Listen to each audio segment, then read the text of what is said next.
What's up, guys? Welcome back to the podcast. Tonight's episode with our good friend, Alex D'Angelo. The best thing about this cat is you never know where the hell these conversations are gonna go. And this was a fun one. Enjoy.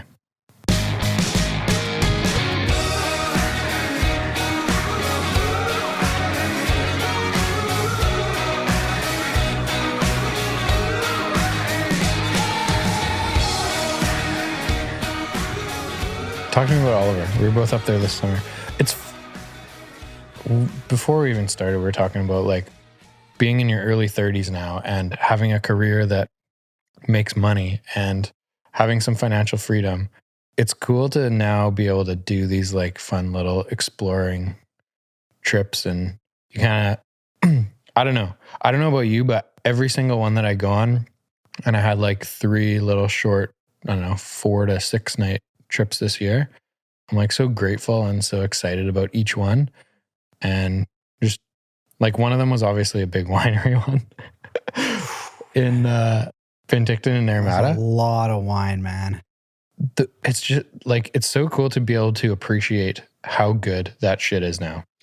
Right? When you're like 21 to 26 or whatever, and you're just going out with your friends, wine wasn't really a consideration. And if it was on the table, you're just drinking it to get hammered. But now, like tonight, we're promoting one of our good friends at Scorched Earth. Great winery and great people. In Kelowna. Love those people. Very nice 2016 Pinot Noir.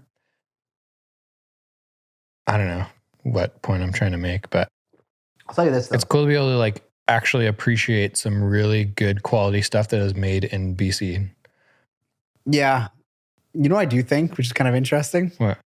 I wonder what would 22-year-old Denny and Alex, who are sitting in my parents' basement drinking beer, think of this exact situation. They'd be like, why the hell are they on a podcast? And why are they sipping Pinot Noir? I wonder if they'd be proud or if they'd think we're assholes. I think if you said the word podcast, I would have no idea what you're talking about. Huh. Yeah. That was 10 years ago. And I don't think we were drinking beer. We were drinking Captain Cokes. Was that your jam for a while? That was Denny's my jam for a while. Okay. So bad. Playing Tiger Woods 2009 in your basement. Oh my God. While you built a huge ass fire. Yeah, I used to build these rager fires in my parents' basements. Like we would have this thing so hot that you couldn't put more wood in it, right? Holy shit. I almost burnt down the house one time. I was just going to ask you to tell the story about how you almost burned down your house. Because the fire was so hot, I couldn't simply place a log like you would normally place it, right? You normally put like normal fire, you get a log, like you're not going to burn your hand, you put it on there. But this fucking thing was melting glass. It was so hot. It was like pure embers. So I got like within like 3 feet of it and I tossed a log onto it and it hit the side thing and dropped the flue. So now the flue's shut and there's literally an inferno going, right?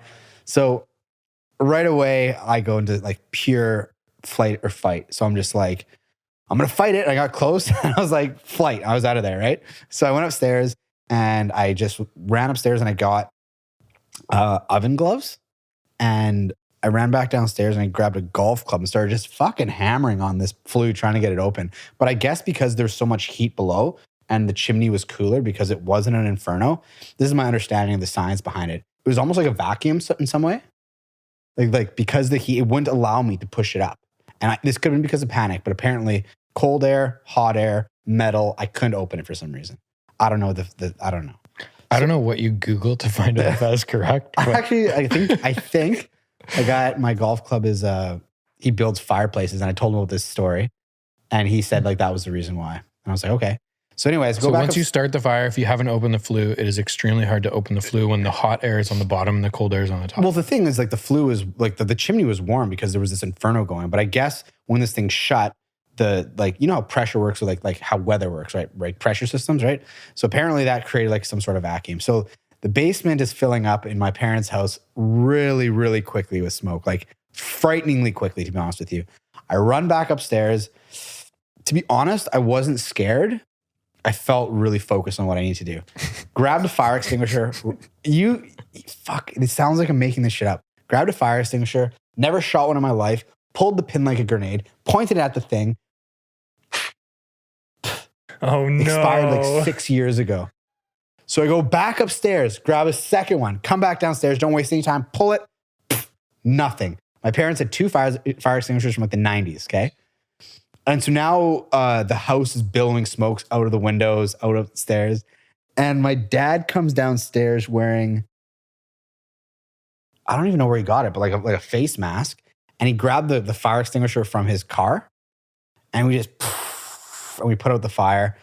I don't really remember actually the next like couple hours, but I remember when everything settled, like there was like this much soot on every single thing in the basement. Like the DVDs are covered. The bar was covered. The pool table was covered.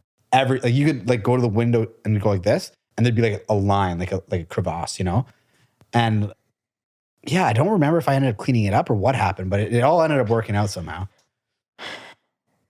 What was the first thing Rod said to you after the whole Honestly, thing? I don't know if he had a couple, but he wasn't really that pissed. My mom was really upset because her mom, my grandmother, was there at the time, who wasn't very mobile, and it was pretty dodgy there. I don't know if she was trying to get up the stairs or trying to get back down the stairs to get something, but I don't know. I can't remember. I just know that Grammy's immobility somehow created an issue during this whole thing. And like a bit of panic because like it was pretty, because like from outside, like smoke was billowing out of the windows. It was. What do you think was so important in the basement that Grammy had to go down to get it? I don't know. Okay, I'm not sure if she was coming down the stairs to get something as her room was in the basement, or if during this, I don't know, this situation, she was trying to escape up. Sorry, that's not funny, but maybe she was trying to escape up the stairs. That's fucked up to say. But like, I just remember trying to either get her up or down the stairs. Yeah. It could have so easily burned that house to the fucking ground, man. So easily. Good thing it didn't. Yeah, man. That was so, like, my fascination with fire started really young. In Nova Scotia, we'd have these bonfires and we'd have to start them. So we'd just pour gas, and every week we'd pour just a little bit more gas until like someone had a couple too much drinks and just doused the thing, lit it, and just the flames just passed everyone. And I remember thinking, wow, you wouldn't want to do that inside. But here we are. That was crazy. Yeah. Could you imagine if I burnt down the whole family home? Jeez. It would have been a very different feel to that story that you just told. Totally, man. It's so funny how like little moments, if they go just a little bit differently, it's okay. You know, if it turns out okay, it's okay, right? Yeah. You were just visiting Grammy. I was just visiting Grammy. Grammy's in Halifax, Nova Scotia right now. She had a little health hiccup. And? Man, somehow she pulled through. I don't know how. She's 84. She's not in good health. And yeah, I got a call. Like, this is a woman who's been hard on her body. She smoked, she drank. Wasn't healthy, but like she went through this like kind of minor surgery, and afterwards everything was fine. And then her kidneys just stopped working. And so we get this call that she might not make it through. And this is another situation where we can tell this now because she made it. But when I flew out Saturday night, me and Devin were watching a movie. I had at least 2 bottles of wine. I get a panic call being like, for my sister, you know what, could have been my brother. Actually, could have been my mom. I don't know who called. They said, hey, we need to go to Nova Scotia right now. And I was just like, oh, yes, sir. Okay, let's go, right?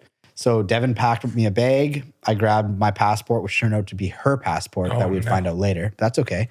And yeah, I just headed to Nova Scotia. We thought that was going to be it for Grams. And like the doctors thought it was going to, like everyone was really pretty sure it was going to be it. And then she just woke up and she was like kind of okay. She was like they're by her side. They're like, you know, Mom, we love you. Like they're right there. And she woke up. She's like, and if you know her, how she talked, she was like, yee-hoo, I made it. And I was just like, what a fucking, and I thought about that a lot. Like, what an interesting, like, being so aware of your own mortality to say that in such a dire time, like, make a kind of joke about it. It's a very different mentality than I would have. I don't want to see charts. I don't want to see nurses. I don't want to see doctors. For her, it was just like she woke up from a tooth surgery. You know what I mean? But yeah, her kidney stopped working and she's on the road to recovery now by the sounds of it. And I landed last night back in Vancouver from Nova Scotia.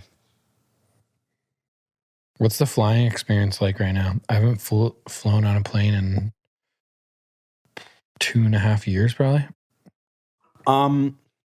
Within Canada, it's not too bad. I think it's the same anywhere. Basically, well, going to Nova Scotia, they have that Atlantic bubble, right? So before you enter, did I even do that? I think I did that. Before you enter, you have to fill out forms, upload vaccine cards, stuff like that before you can actually land in Nova Scotia. Unlike coming back to BC, you can just land and get off, right? And yeah, the flying experience was kind of interesting. You have to wear a mask at all times on the plane. But if you have food in front of you or drink in front of you, you can take your mask off. So I was like, okay. So I just kept on ordering scotches and just, like, for me, I feel so I'm already claustrophobic as shit, right? Now I'm in this metal tube, surrounded by people. The guy in front of me, Frenchman from Montreal, puts his chair right down. So I'm feeling really trapped here. And I'm like struggling to breathe already. So I'm just like scotch and, like struggling. But no, it's not too bad. Like the flight itself, if it wasn't for the transfer, it wouldn't be that bad. It's 4.5 hours at Toronto and then an hour and a bit to Halifax. So it's not that bad of a flight. But yeah, the only thing is you just keep your mask on the whole time. What else is there? While you're thinking about what else there is there any reason for the mask on a plane thing? Like if you can take it off and if you're eating for 15 minutes and you take it off, how is that not the same as just breathing for 4 hours? I don't know if it's like a blanket thing that Transport Canada has for all things of travel. It's just they have to do something, so they just do it. I have no idea. They have to look like they're trying. Because my understanding is like when you're on a plane, pre-COVID, right? People are more likely to get sick because I think the air is recycled, obviously, because there's no oxygen at 35,000 feet. So there are machines to recycle the air. P.S. Remember when I was on that plane that almost crashed is because that machine broke. And then they have a backup that kicked in and that broke. And then the mask dropped. It was fucking dodgy, man. But there's a machine that recycles air and it keeps the cabin pressurized. And that thing is kind of, I guess, I don't know how that works with COVID. Like if it's extra recycling the air or if it's triple filtering the air, like Smirnoff, I have no idea. But yeah, I just kept my little mask on and watched a couple movies and read my book. I wonder what percentage of people have been on a plane when the masks have dropped. Oh man, that must be so scary. Yeah, it's really scary. Because shit's going down, man. Like, and there's literally nothing you can do, right? No. If you're in a car and someone like cuts in front of you, you're slightly in control. Yeah, it was worse than it was honestly worse than what it was like in the movies because I was sitting really near the front, so I could hear what was going on in the cabin. Right, I can hear like literally alarms going off. There's alarms going off in the cabin, and before anything happened, basically what happened was the whole plane depressurized. Okay. It lost pressure. So like your ears start hurting really badly because something broke in the plane. Mm-hmm. So when that depressurized, the lights go off and the thing goes into a nosedive. I'm not making this up. It goes into a straight nosedive because I'd find out at a later time, it has to get to a point where the pressure inside the plane and outside the plane are the same. It can't depressurize at 35,000 feet or else it implodes on itself. So basically the lights go off, this thing goes like this and then the mask drop and I can hear alarms. And no one's saying shit, right? No one's saying a fucking thing. And I was literally just like, oh my God, this is it. I cannot believe this is how it ends. What are passengers doing? Fucking going ape shit, freaking the fuck out, yelling, screaming, crying. It started with the kids crying, and then the people of mine started crying, and then adults started crying. And as you come through the clouds and you can see the earth approaching, everyone's screaming and crying. I didn't even put my mask on at first because I was in absolute shock this was happening. I could not believe this is how it ended. And the what's it called? The stewardess went by and she was like, put on your mask. I was like, oh, okay. So I put it on and I was just fucking hammering on this mask. Like, I don't know if it's just pure oxygen. Maybe it's meant to calm you. Maybe it's just like it's supposed to be air, but I was really hammering on this mask. And then we got to a certain altitude and the thing just went whoop, evened out, made an emergency landing in Calgary. As soon as we landed, the pilots got shuffled off by the airline to apparently go to some sort of like PTSD decompression or something. And then they just brought us a new plane and like maybe 1 out of 5 people got back on the plane. That's it, eh? What? Yeah. People just didn't want to go back on the plane. Like they were like, people were traumatized. Like, people were like really fucked up. And I was like, in my head, I was like, well, it happened once. It can't possibly happen again. So I got back on, but the plane going back, like there was no one there. It was almost empty. New pilots, new plane, everything. Man. I wonder why you would assume that pilots go through a lot of training to deal with a situation like this? Like a lot of what I'm saying is kind of how I've interpreted it. But like I'm pretty sure when these people grab the pilots, like there's people right there, like taking the pilots and they're taking them somewhere else. And it's my understanding that it's to somehow like decompress them in some way from what just happened. They probably want to know exactly what's going on too. So right? my first thought would be like, it's more them questioning I thought them to say, what happened? Did you guys fuck up in some way? Did you press their own? No, I don't think so. Because versus like if they let them do their own thing and go to the lounge and chill before their next flight, they have the opportunity to talk to each other and say, okay, we fucked up, but let's stick to this. Let's say this is what actually happened. Yeah. So that we don't get fired. You can't corroborate a story, right? If they pull you off, right? Well, in this case, the thing that keeps the cabin pressurized, when we took off, apparently that system stopped working. I just don't know how planes work, so I don't know if they have control over things like that. Well, I'm assuming it's automated to keep the thing pressurized. And then the second one, that stopped working, and that's when shit really hit the fan. Yeah, it was really scary. I was pretty sure I was gonna die. Where were you coming from? I was coming from Nova Scotia to Vancouver. Okay. So from Halifax, Montreal to Vancouver. And it was like a full plane going, and then it was really scary. Like that was the moment in my life I was pretty sure I was gonna die. Like I was like, this is probably it for me. And I wasn't even sad. I wasn't scared. I was really pissed off. I was like, I cannot fucking believe this is it. Really? Yeah. I could not believe it. I was in shock. That's interesting. I know. It is interesting. It's like you have so much more shit that you want to do and get done, right? You're upset that it's going to get cut short. Yeah. And like part of me was like, well, I just finished vacation, which is nice. I feel like shit physically because I've been eating and drinking for like a month. But I'm like, man, this is really like, and I wasn't really that scared. I was just really angry. I was just like, I cannot believe this. Like, what a shitty way to die. It's actually not a terrible way to die because you're not going to feel anything. It's true. It would be quick. Just the terror on the way down. Man, but coming through the clouds was so scary because and the plane actually makes a sound when it goes down that steep. It sounds like it does in the movies. It's like you can hear it. It's scary, man. Anyways, I hope no one listening to this is afraid of flying. I would assume that's the pilots that make the plane go down, right? Yeah, I think so. Of course, yeah. So maybe because they have to bring. I'm still thinking about why did they get pulled off so quickly? Maybe it's like, okay, what was your reaction time to this happening? Like, how did it all happen? And they just want to get more information to make sure they didn't fuck up so they can keep flying planes.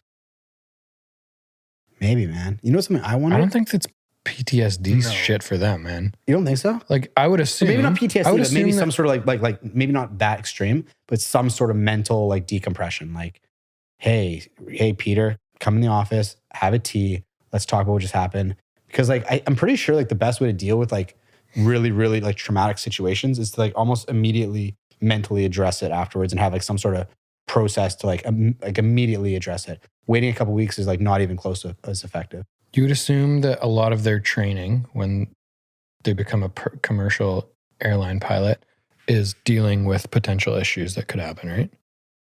Like apparently flying a plane, I've never flown a plane. I've been in planes.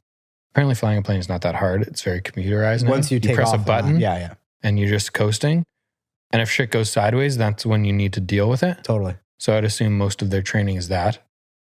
Yeah, man. I don't, like, I can't be certain. Another thing I'm not certain about is like, I think that the lights were on before it went like this. And I swear to God, and this could be like me, like having a bad flashball memory, but I almost think that like when shit hit the fans, I think they shut off all the lights and the emergency lights went on. But I can't remember.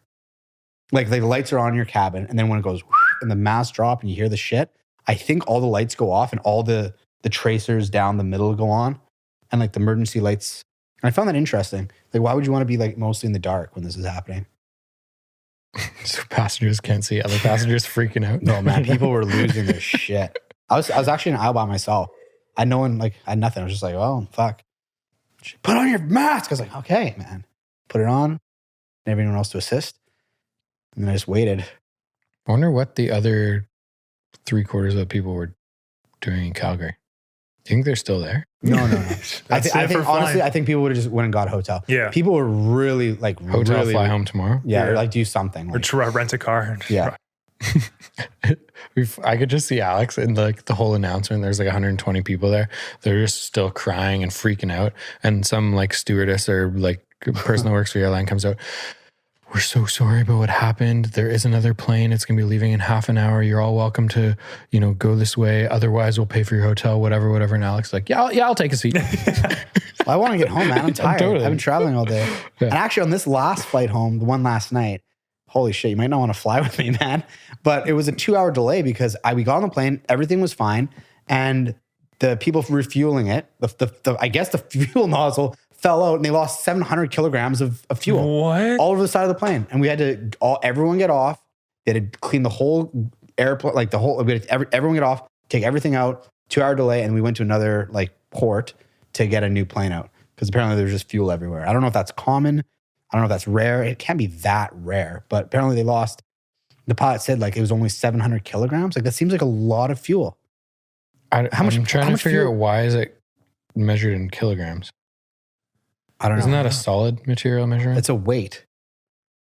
Wait, kilograms. Yeah, But kilograms. water's it's density, right? So it's 1-to-1 for water. 1 liter of water weighs 1 kilogram. Well, But that's I don't not know what necessarily fuel true. is.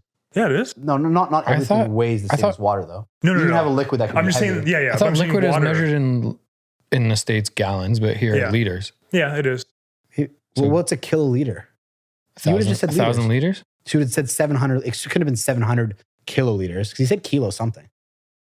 He was French. Kilograms makes no sense. That's like what you measure solid material or like baking soda. Well, maybe powders. it's because, oh, fuck, we have no idea what we're talking about here. But maybe it's because when something's pressurized, like propane, for example, when it's pressurized, they measure it differently, right? Because it's pressurized, right? Yeah, 20 pounds of propane, right? Exactly, It's right. a liquid or gas. Totally, right? Because when it's in the thing, they measure it in pounds. They don't measure it in... But gas is a liquid. Is jet fuel? I don't fucking know. All right. On to the next one, boy. Jesus. I have no idea what we're talking about. Okay, there's a few things that I want to bring up. And I mean, knowing our relationship and the conversations that we have, there's going to be a lot of tangents and a lot of random shit. Okay.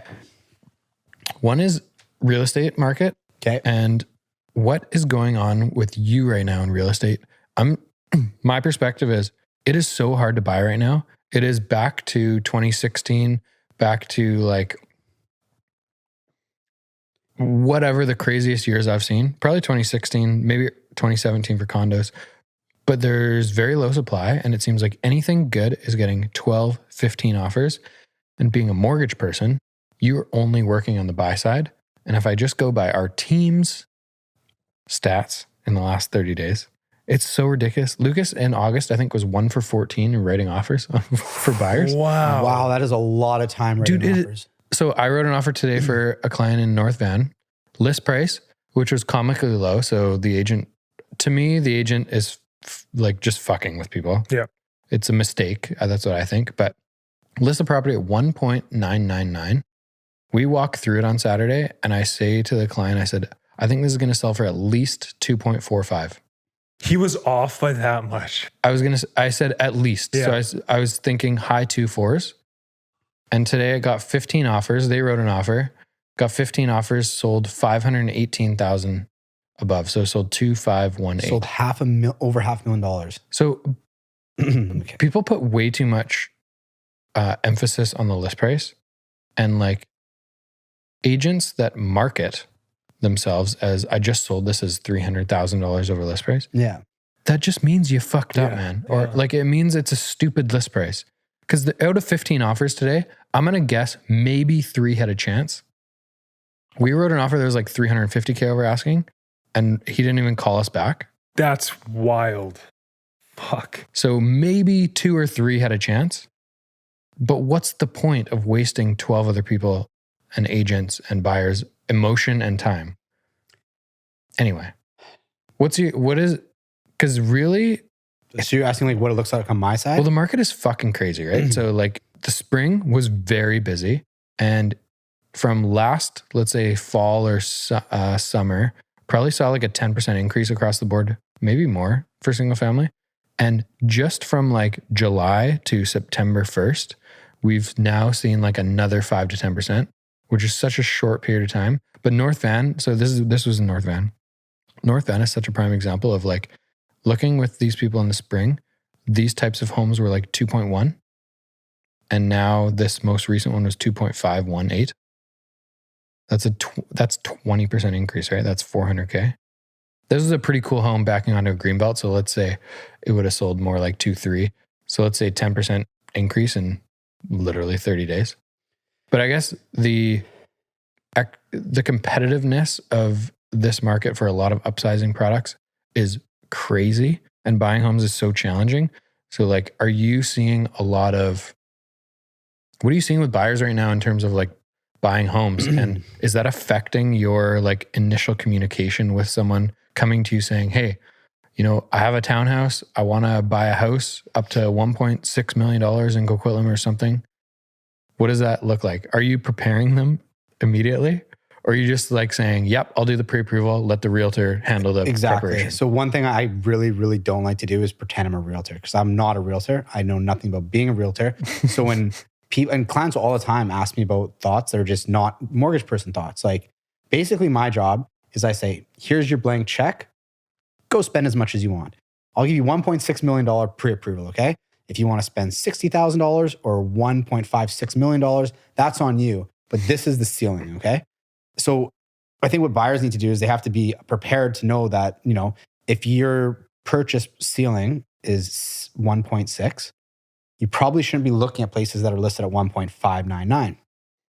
Okay, so that's one thing. I also like, when they talk to me about prices and stuff, that's not my world. That's not my jam. Go talk to the realtor. And they talk to me about strategies on, you know, on how to, you know, position their offers. Again, that's not my world. I do see a lot of offers and I kind of see what works and what doesn't, but like, I basically, and again, like, I don't like what you just said Lucas went through, having 15 offers and having one accepted. In my world, it's a bit different because we do everything for the pre-approval. Like, I think I've told you this before. There's 5 things you get pre-approved for, right? The 5 C's. You got character, who you are, where do you live, where are you from, how long have you lived there for? It's about you, like you specifically. You got credit. What's your credit score? Keep going on this. I'm just going to fill up Carl's glass. And my glass too, please. So character, credit, you have capacity. How much money do you make? How much can you afford? You got capital. How much money do you have? Like savings. So we can do all 4 of those things. We pre-approve all 4 of those things. The only thing we can't pre-approve is collateral. What is the property? Because there isn't a property yet. You know what I mean? So when we give someone a pre-approval, we're not working on that file again until they have an accepted offer, because we've already done all the legwork for the first 4 parts. So they might go right on 5, 6 places, but me and my team, we don't enter that situation again until they have an accepted offer. So we're not really doing a ton of legwork like you just said Lucas was doing. Yeah. Because we're basically doing the same thing for everyone that we would do regardless of the market, right? Mm-hmm. Like really, like we want, and the pre-approvals we have, because of how competitive the market is, like we want them to be absolutely rock solid.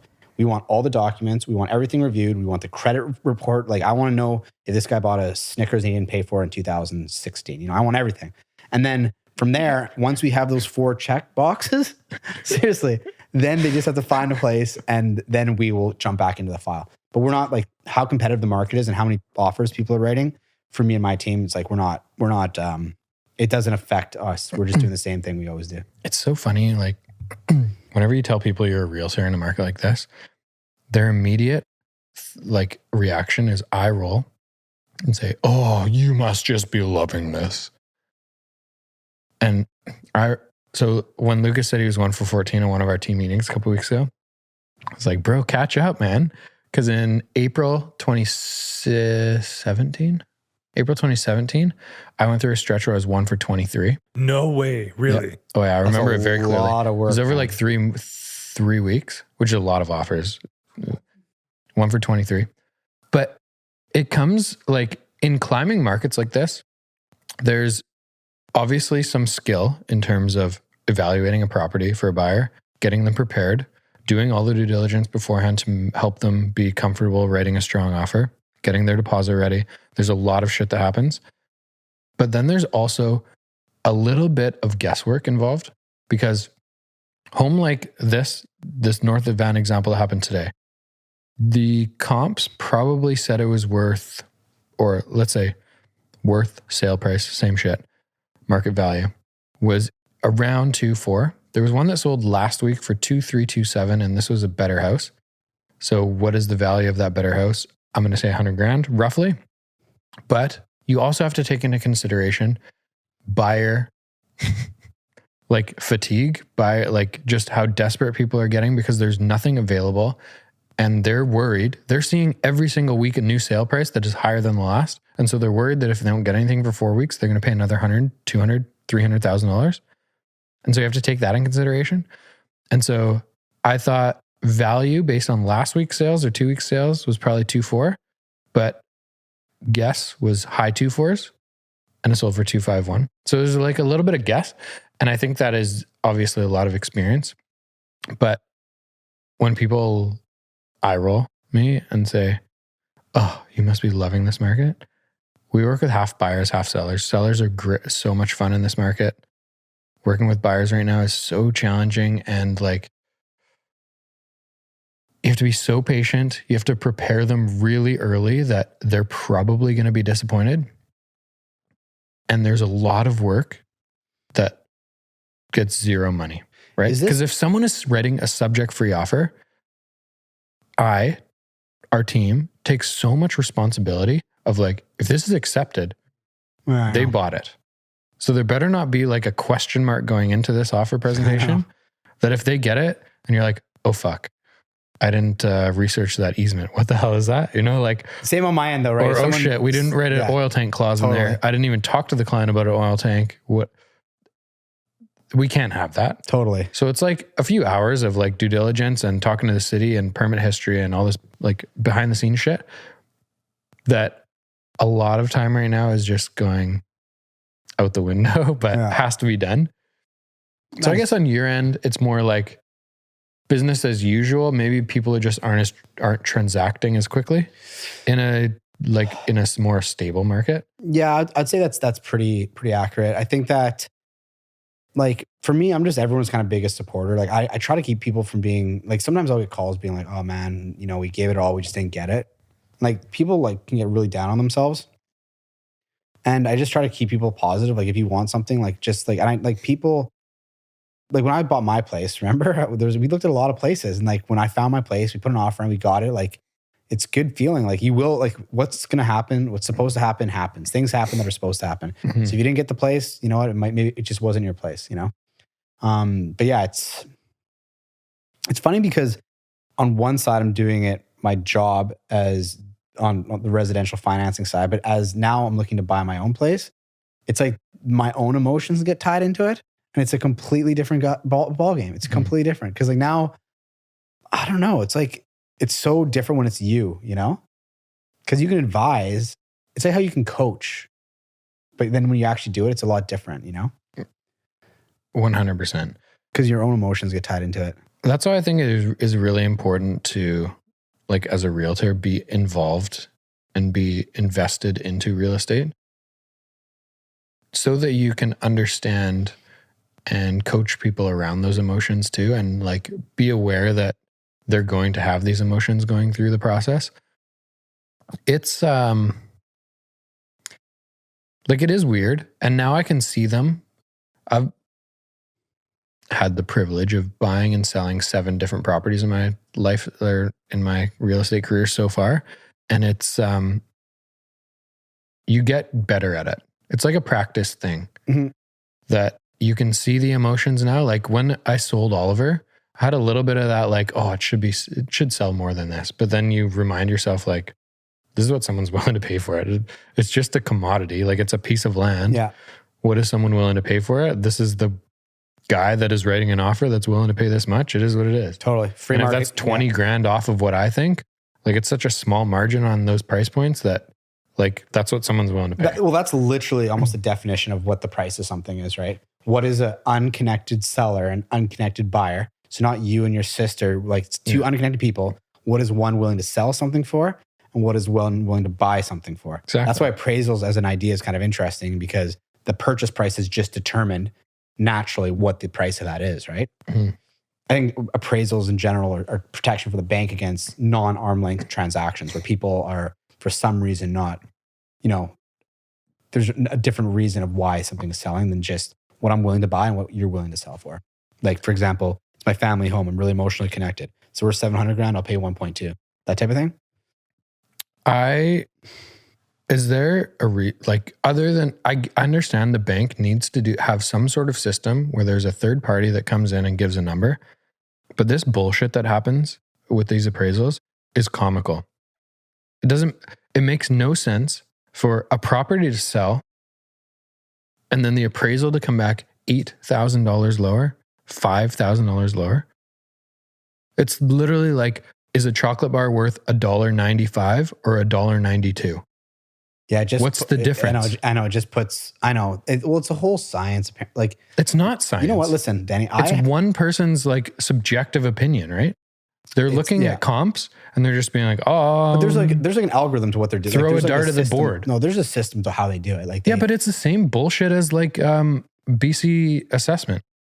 That is very arbitrary. Yeah, but like it has nothing to do with market value. What they're doing has nothing to do with market value. They're just plugging a few properties into a fucking algorithm. Why don't you sit down with an appraiser one time and talk to them? I'd love to. I know some very, very good ones. I know some shit ones, but I know some good ones. Bring them on. I'll connect you guys, and you guys. I'd love to chat with them. I'd love to ask them what kind of bullshit is going on behind the scenes that they're all up to fucking garbage. I don't know if they're gonna be willing to just come on and just get shit on for. They don't need to get shit on. I just want them to like. I'm sure there's good and bad, like in any there really industry. is. There's a lot of shit realtors out there.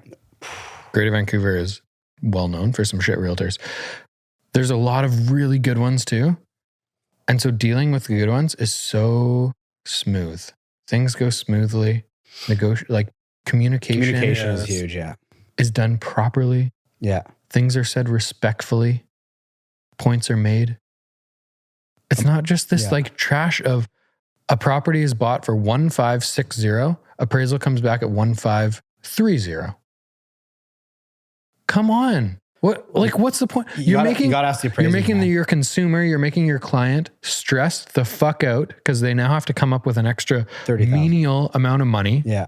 Less, 80% of that, right? Yeah. So $22,000 worth of a down payment for no reason other than some guy that walked through the property just made up a number, right? Yeah. Guess what? Had 37 offers and it sold for 156. That's what the value is, bro. Well, that is what the value of something is. Honestly, I don't know. I'm not an appraisal. Appraisals in my life just simply make my life harder, but I do understand why they exist. But for me, they just make my life harder because it's just another step in the process of something that could go wrong. And also like sometimes in Vancouver, it's not too bad. Actually, in Vancouver, it's really good. But like when I do deals on Vancouver Island or in the Okanagan, like the turnaround time for appraisals, like I remember I had a deal that was closing in like 3 weeks and we could almost not do it because we couldn't get the appraisal in time. In 3 weeks. It's unbelievable because it's ridiculous how menial and unimportant this appraisal is. And the costs now too, like if we get a rush appraisal on a detached house, is coming close to $1,000 now. Like it's really, really expensive, right? I vote that if appraisals need to keep happening in real estate because they are hilariously non-important, appraisals should happen for everything, across the board, everything. I should go into a brewery, order a beer. Stick with me here. Go into a brewery, order a beer. Beer costs $8.50. I taste it. This is kind of flat. Appraiser takes a sip. COVID friendly, of course. He's double vaccinated. I saw his passport. He decides that it is also kind of flat. I now only have to pay $4.50 for this beer. Yeah. Same with a Starbucks sandwich. Same with anything. You should start this. Start your own company. Just have a buddy appraisal, a guy that follows you around for everything. It's literally one person's like random opinion. I don't understand how that is more important than the 65 people that just came through a property and the 15 of them that wrote offers. To add to your point here, I've had files before where an appraisal will just come in low. And so we'll challenge the appraisal being like, hey, buddy, we think this is low. And he'll be like, usually it turns into a pissing battle for some reason. Like, just like, I have all these designations. Fuck you. And I'm like, you're right, you do. Fuck me. And then we'll just order another appraisal and it'll come in right where we need it to be. And then we'll use that one because like it is like that time kind of thing. So that's how ridiculous the whole thing is, right? Yeah. You just order another one, waste $500. Oh, you got your number. Now it saves the client $25,000. Yeah. Okay. The thing, I'll tell you what makes a good appraiser. Okay. you got to know what hill to die on. Like if something is really crazy and you can really back it up, die on that hill. Like the good appraisers I know, they know when to pick their battles. They know if something's really fucked up, they'll do it. But they also know when to not pick their battles. You know what I mean? Like they know when to cause issues and when not to cause issues. Think of it almost like as a home inspector, right? A home inspector can probably, any house that's 20 years old, they can point out 20 things that are not right with the house. Now, do you want to make that so that it seemed like this house is absolutely inhabitable? Just normal things, right? It needs a new hot water tank. The roof needs to be repaired in, 5 years, that type of thing. Some home inspectors are like, here's the information. This is how it is. Some home inspectors will be like, holy shit, this is a fucking shithole. Don't buy this place, right? But like, you got to pick what hill, like, where are you going to make a problem? And the appraisers, like, to your point again, the difference, if someone appraiser, like, if a purchase price is 1.48 and they come back to me with an appraisal that's 1.45, over that $30,000, is that really like how much problems that causes with that small of a percentage of the overall purchase price? I just don't see it. Have you ever had a conversation with one and be like, why are you smarter than all the consumers in Greater Vancouver? Why are you smart? Why are you able to pinpoint this number? Literally, no one can pinpoint a number, right? Like tonight. Great example. 15 offers in North Van. House is priced comically low. Might as well price it at $1. Like it's just a stupid number. 15 buyers offer to buy it. I guess high 2.4s, but I can't say it's going to sell for 2.478 647 cents. Like it's just a ridiculous number. And then they are able to come up with this ridiculous number. They're like, nope, not 2.518, 2.493. Like, I don't understand. You got to talk to the appraiser. I don't want to tell you, man. I'm a mortgage broker. I don't know. Yeah, they cause issues. Like unfortunately, it's not science. Real estate is not science. You got to talk to This is where people are living. This is where people are raising families. There's a lot of emotion involved in real estate, and the buyer gets to determine what it's worth. I don't understand. I just don't get, why is this a thing? Like if there's a situation where there's 15 offers, guess what? The buyers are determining what the property is worth. Which makes total sense. Makes total sense. It's like if you had an orange and no one was buying oranges for $1, you drop them to 90 cents and people start buying oranges for 90 cents. The purchase price of that orange is probably 90 cents because they could buy a banana for this price. That's how prices kind of work. What is a consumer willing to pay for it? But no one is, in comparison to something else. No one is going in to the orange, the individual orange, and saying, oh, Denny, you paid 90 cents for this orange. Let me just have a look at it. It's not as juicy as most oranges. Has a whitish shell instead of an orange shell. This should only be worth 45 cents. Well, I think it's because of the prices, right? We're not talking about $1 orange, we're talking about $1.5 million. It's the logic, though. I understand. Dude, I will send you name of 3 appraisals. I know who you should have. And you have them on your show. I'll talk to all 3. Yeah. Honestly, it might be a fun conversation. Oh, it's going to be something. I don't want to be here. You don't even want to be here? I don't want to be within 10 miles of here. What is your relationship like with appraisers? You don't get to choose them, right? Depends on the lender. Some lenders have blind appraisals where I just basically have to throw the file into a hat and whoever picks it up. And then some lenders will have a list of approved appraisers where it's like, we'll use Bob, Dylan, and George. And I'll say, okay, well, I like George for this one. And then I get to choose them. And then some lenders will have just get me an appraisal. So your relationship with appraisers is important for some lenders. Yeah. It's not so much important for my relationship with the lenders. It's more important with my relationship with the client because I want them to have an effortless, easy, stress-free experience. And if someone is like, I know they're causing an issue, like I'm not, or constantly causing an issue, it's just better. Like there's appraisers who are really quick and really accurate and really stress-free. And they just do their job, which is great in our profession. Anyone, a notary, an appraiser, a realtor, anyone who just does their job, a lawyer, like a accountant, as long as you just do your job, everything's fine, right? But it's when people like, I said before, like pick your hill to die on. Like if you're making big deals, like out of stupid things, like you're just going to cause problems for everyone, right? And again, like it doesn't really protect anyone. It just causes an issue to have like don't get me wrong. If someone's paying, the lenders need to be protected, right? Like if someone has an offer for $2.5 million for my apartment in Burnaby, but the amount, I get it, you know? like there has to be like a 3% leeway.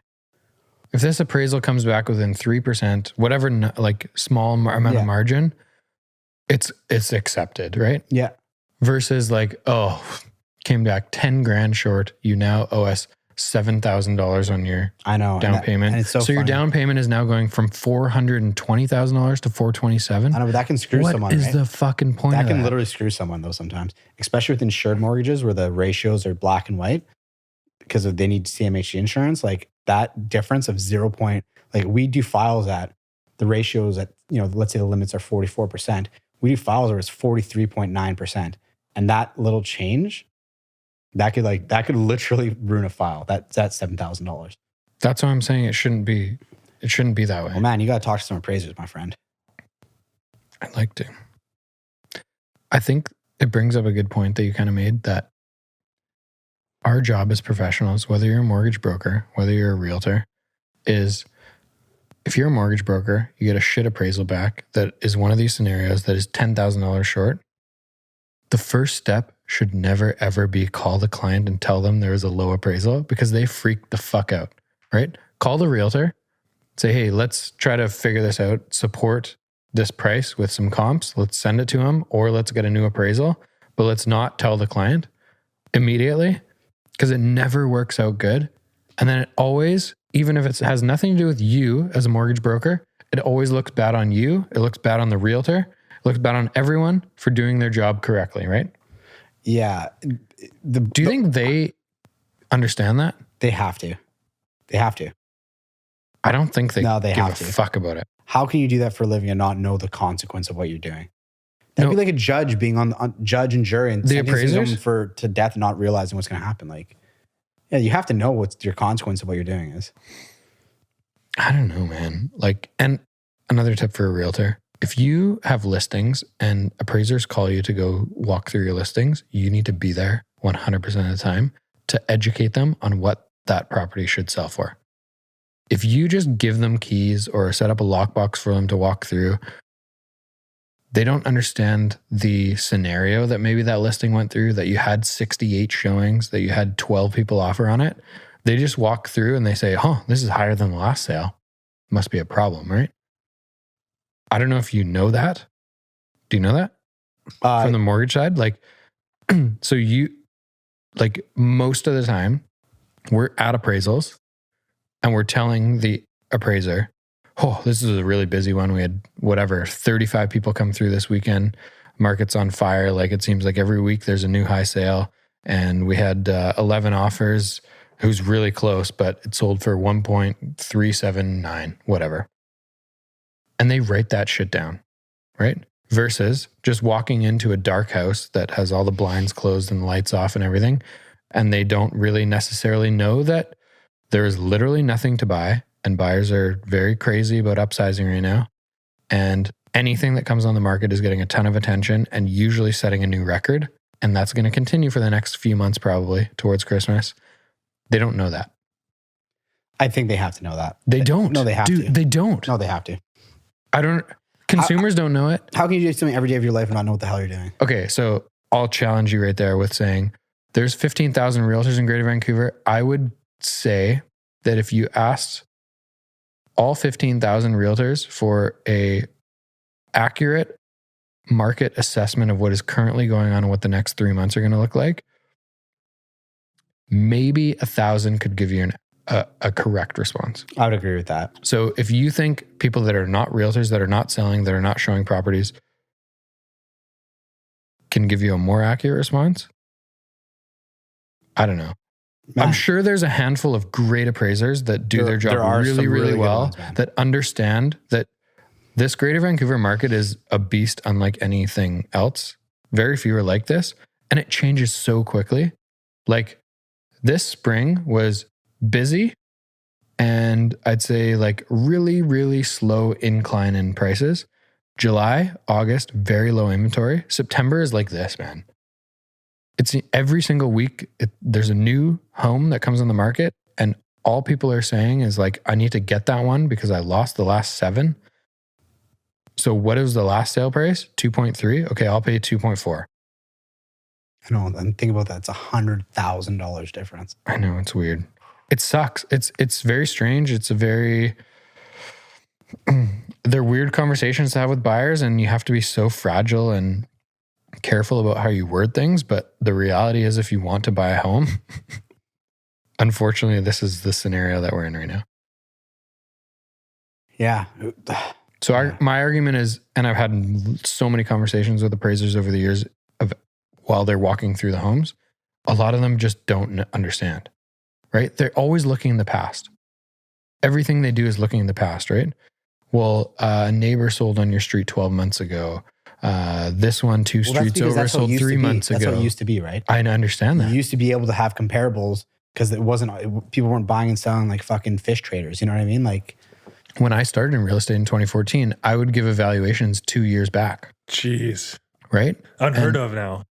Well, you just have to understand that every market is different. In 2019, you would look back at 2018, say this market's changed downward 5 to 10%. So your neighbor that sold for 1.6, we're probably not going to get that. Like if we price at 1.599, we're probably going to be crickets. I know your neighbor sold for 1.6. You have a nicer backyard. You have an extra bedroom, whatever. The value just isn't there right now. And if you're not in it every single day, you don't know those things. What do you think it is that causes, like, because it's not just Vancouver, actually. Like, it's all across Canada. Prices are going up quite quickly. Like Halifax, for example, I was just there. The prices are going up like really, really quickly. Do you have any opinions on why that's happening? I think the root is COVID happened. People understand that a lot of them are not going to have to work in an office anymore, so they don't give a shit as much about the exact location of their home as they used to. Yeah. So Greater Vancouver, for example, if your office is downtown and you only have to go in 1 day a week moving forward, or 0 days a week, or once a month for team meetings, whatever, you don't need to be within a 20-minute drive of your office anymore. You can live in Maple Ridge, buy that fucking sweet ballin' house for 1.4 that's almost brand new, versus buying a small 2-bedroom condo downtown for the exact same amount of money. Mm-hmm. You want to have kids, whatever. So I think that's a big part of it. Interest rates are all-time lows. They show very little sign of going anywhere. Well, they can't. Money. So comparative to the stats that were brought out about inflation rates last month at 4.2%, something like that. Yeah, but even how inflation is measured. But compare it to the interest rate at 1.4. It's a negative. So you're taking out a mortgage. You're taking out a mortgage for $1 million, and you are saving 3.3% on cash per year. Yeah, it's pretty fucking crazy. I mean, I'm looking to buy more real estate just because of that equation alone. But the thing is, going back to the inflationary thing, like how much, like I wonder how much of the increase is real price increase versus inflationary increase, because there's no doubt on real estate, on everything, but real estate specifically. Real estate is magnified, right? Because it's portion of your money and a large portion of someone else's money, right? It's leveraged. Mm-hmm. So like just like the amount of money created in this country, like just to like really simply explain, I know you know what inflation is, but like the quickest way to explain it is like if me and you are playing poker against each other and we each have 5 chips, 1 chip is a big bet. If we're playing poker against each other and we each have 100 chips, 10 chips or whatever, like, you know what I mean? Like the 1 chip is much less of a bet, right? It's not that it's not that the 1 chip is a worse chip. It's just that they're all worth less because there's more chips, right? Yeah. So because the government just fucking created so much money, like there's no doubt inflation is coming. Like, inflation is coming. Like people are going to be paying $12 for a Big Mac in the next 10 years. It's going to happen. I'm not making this up. It's going to happen. It's coming, man. So with real estate, is it the difference? Is it like the difference in like supply and demand, which normally determines prices? Or is it the fact that there's so much more of what we use? Like, let's say we use fucking goats to buy real estate, okay? would it have gone up 20? Would it have gone from 5 to 6 goats or dollars because they're weakening so quickly? Is that why the prices are increasing so quickly? I think it's an aspect. And I think there's a lot of factors that are improving prices of real estate in Greater Vancouver. 1, interest rates. 2, COVID. 3, the government gave it a hilariously big amount of money in the last 18 months. Sometimes they gave it out. They just created it, right? That's the problem. You can give it out if you have it. If you have the money, Totally. you can give it out. But we didn't have it, so we just made it. Yeah. Right? And they, in a lot of their policies that these people were talking about, we did a podcast on this the other day, a lot of it is putting more money into real estate. Like giving first-time buyers money, opening new savings accounts for first-time buyers to buy first places, what is another one? There was so many that all the response was from what they're doing is more money into real estate. Okay, but also the response is like, you know who has because of the, like, look at the stress test, for example. Okay? Oh, reducing CMHC premiums, like literally everything that is going to help people buy more real estate, which guess what? Increases demand, which guess what? Increases prices of real estate. Yeah, I don't get like, and I'll be the first one to shit on the government because I think they're a bunch of fucking idiots. But like everything that they've done in the last 4 years has simply made it harder for first-time home buyers.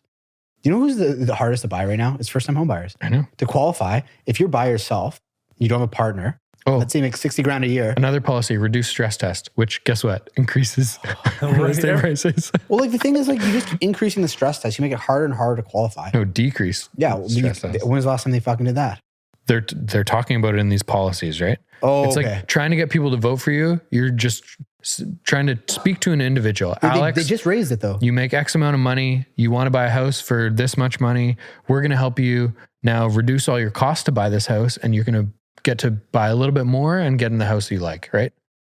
So the individual is like, oh, that sounds good. But they don't understand that over the next few years, all of these individuals that are now able to pay a little bit more are now increasing the price of housing. Yeah, I swear to God, like I know that they must have donkeys working there. Like they must. Like I don't understand how you can have that many people working on something and like the policies that they come up with are just remember the CMHC like split equity program? We'll help you buy a house, but we'll own a portion of your house. So as the it increases, the liberals are still pushing that. I've never seen one client take that. When you explain what the policy is, when the you explain liberals are what still pushing it, man. When you explain what that is to a person, they're like, well, what the hell? Why would anyone ever do that? And I'm like, no one ever does that. No one has ever done that. It's the worst. It's the only way I can possibly see it being making sense is if you need 5% down payment and you have 2.5%, and they're going to equity match to get you to the 5%. That's the only way I see it. But if you have that 5%, why would you want the government owning a portion of your house that's increasing in price? Because 10% of 500 grand is 10% of 500 grand is 50,000. When that place is worth $1 million, now you owe the government 100,000. That's their money. Like, no, man. It's like, I would so much rather just buy a cheaper place that I can do by myself, and then in 5 years reassess. Right? I think the solution, honestly, is just jacking up supply. Like, just build higher. It's the only solution. Yeah. And everyone, right? Like all these leaders are saying, we need to, whatever. Our plan is to build 1.5 million new homes across Canada in the next 5 years. Guess whose decision it is to increase supply and change zoning, increase density for zoning? Guess whose decision that is? Municipal. So federal literally has, like, what are they going to do?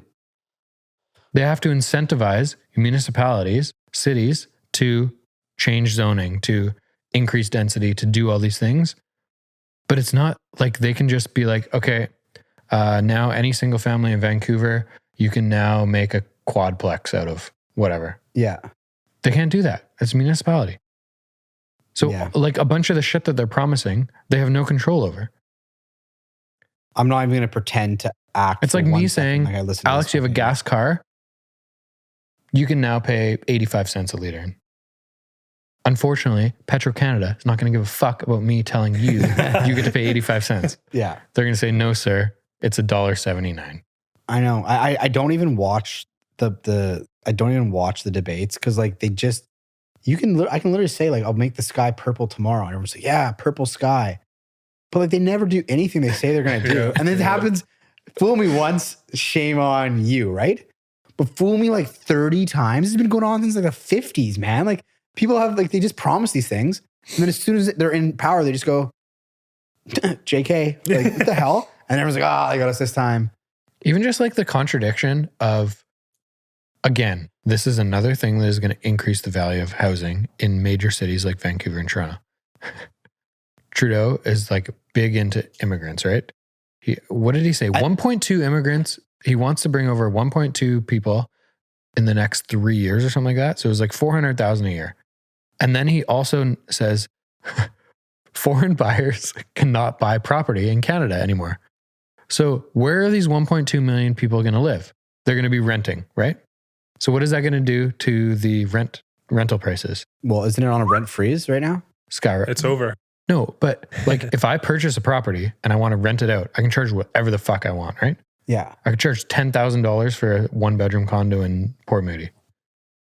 If there are now 1.2 million more people that need to rent, I'm going to get way more rent for that condo than I would have if those people were able to buy houses, right? Well, hold on. Let me Which stop for a makes, second. and when rent goes way up, let's say an average 1-bedroom condo in Port Moody right now rents for like $1,800. If that goes to $2,500, Yeah, $2,800, guess what that does to the value of the home? price skyrockets. Yeah.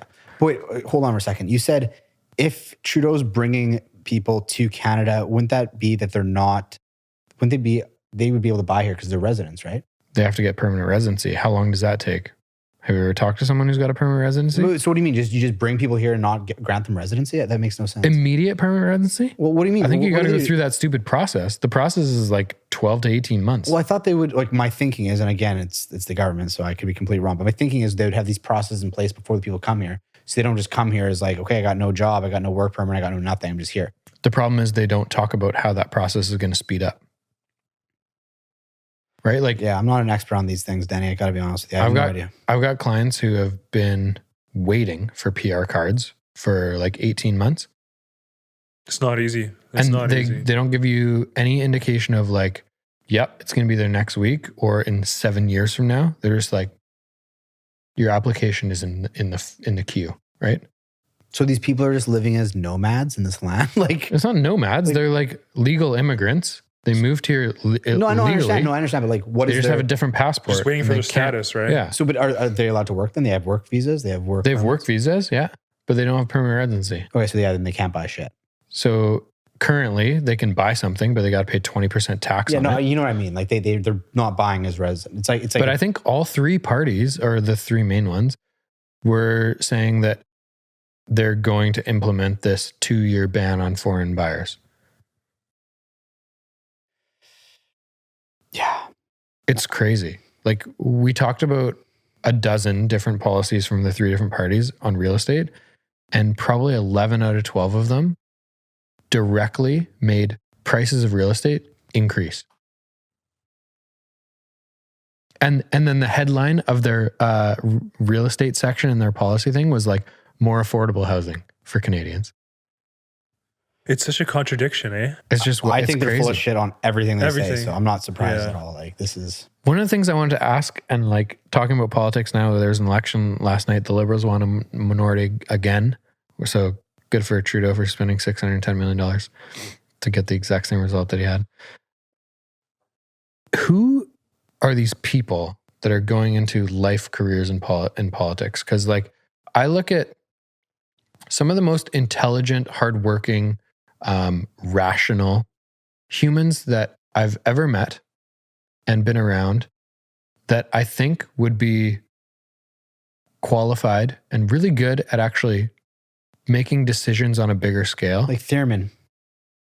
We don't need to name any names, but like Thurman. all of them that I've talked to, and I try to, like, I bring this up fairly often in conversations with people that I really respect and I think are on the right track. I don't know, like very intelligent, very like aware of how their decisions can affect their business and other people and their employees, whatever.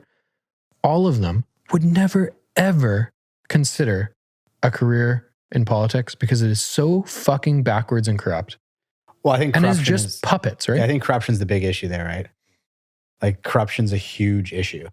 Like it's really sad for people to think that the government like just the best example of like just this creating all this money.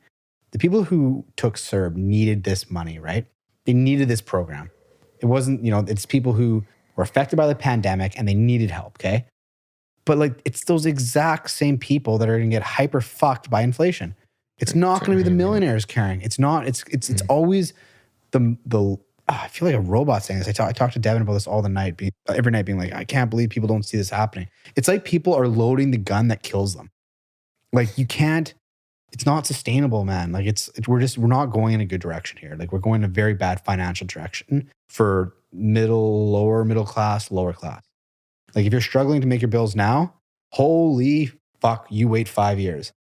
And like, I don't know. I can't tell people what That's to why do. I wanted to do that real estate policy, because like maybe I have no experience talking about other things. And yes, I have opinions on COVID and how it's been handled, but am I a scientist? No. I try to listen to people that know what they're talking about. But with real estate, I know what I'm talking about. And so I wanted to like dissect all these things and try to educate average consumers on how that is actually going to affect Canadian real estate and Greater Vancouver real estate. And like I said, 11 out of 12 or whatever we talked about is increasing the prices of real estate. It is not helping you in any way. Think of it like you're a first-time buyer. I'm going to decrease your fees to buying. I'm going to set up a savings account for you that is tax-free that you can put $40,000 into and not pay income tax on, take it out and use it for a first-time buyer.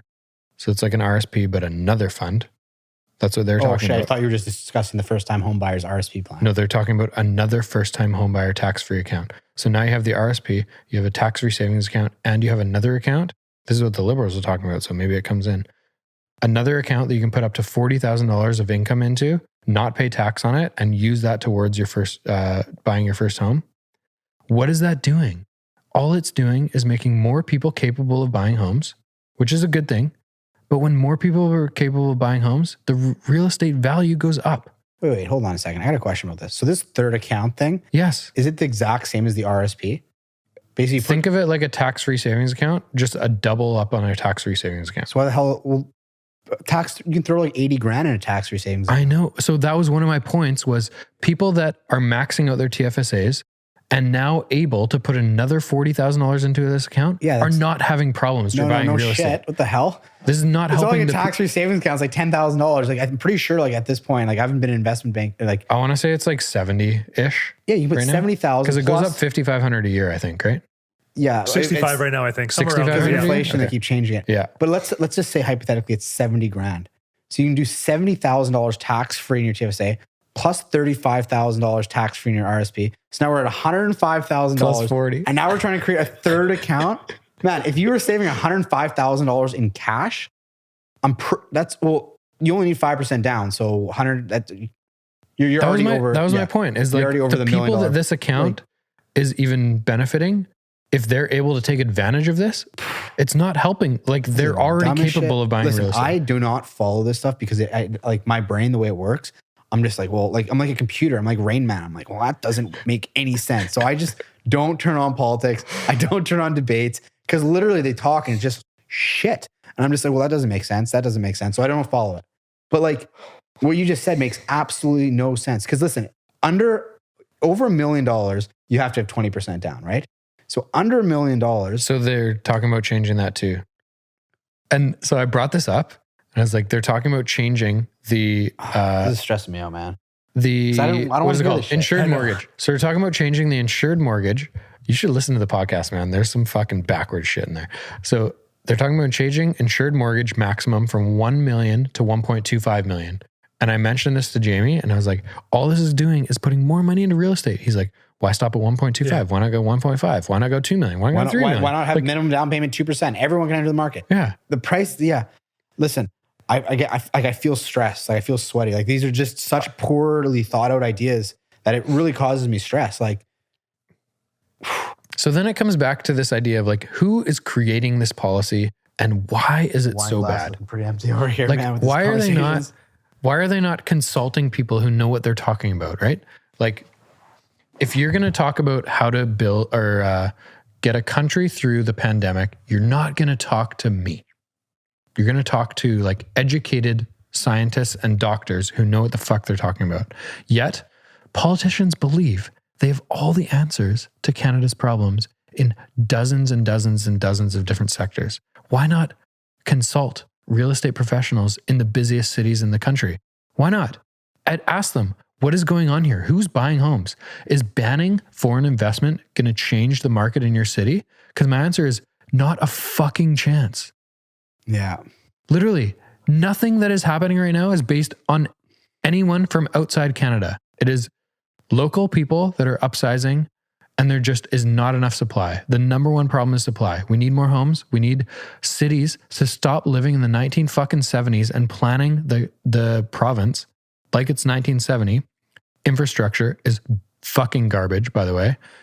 But to back that up with housing, like there's way more fucking people that live here than we have housing for. Figure it out. Why is this a problem? I don't understand. Why does it take 18 months to 2.5 years to get a goddamn building permit? In that time, to get a building permit, man.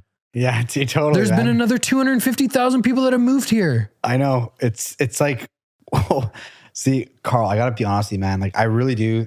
I honestly, it's so stupid that I try not to think about it, because if I think about it logically, it like, again, it gives me a headache trying to understand what they're thinking, man.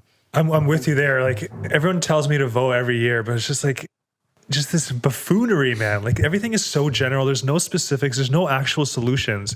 And we talked about it. No one is held accountable. You can say whatever you want, get elected, and then you don't have to do any of it. But then it brings me back to this problem of like, why are morons in politics? Why is politics run by morons? Why is all this bullshit policy coming out? Is it that it is so corrupt that intelligent, rational human beings just would never survive or want to be in it?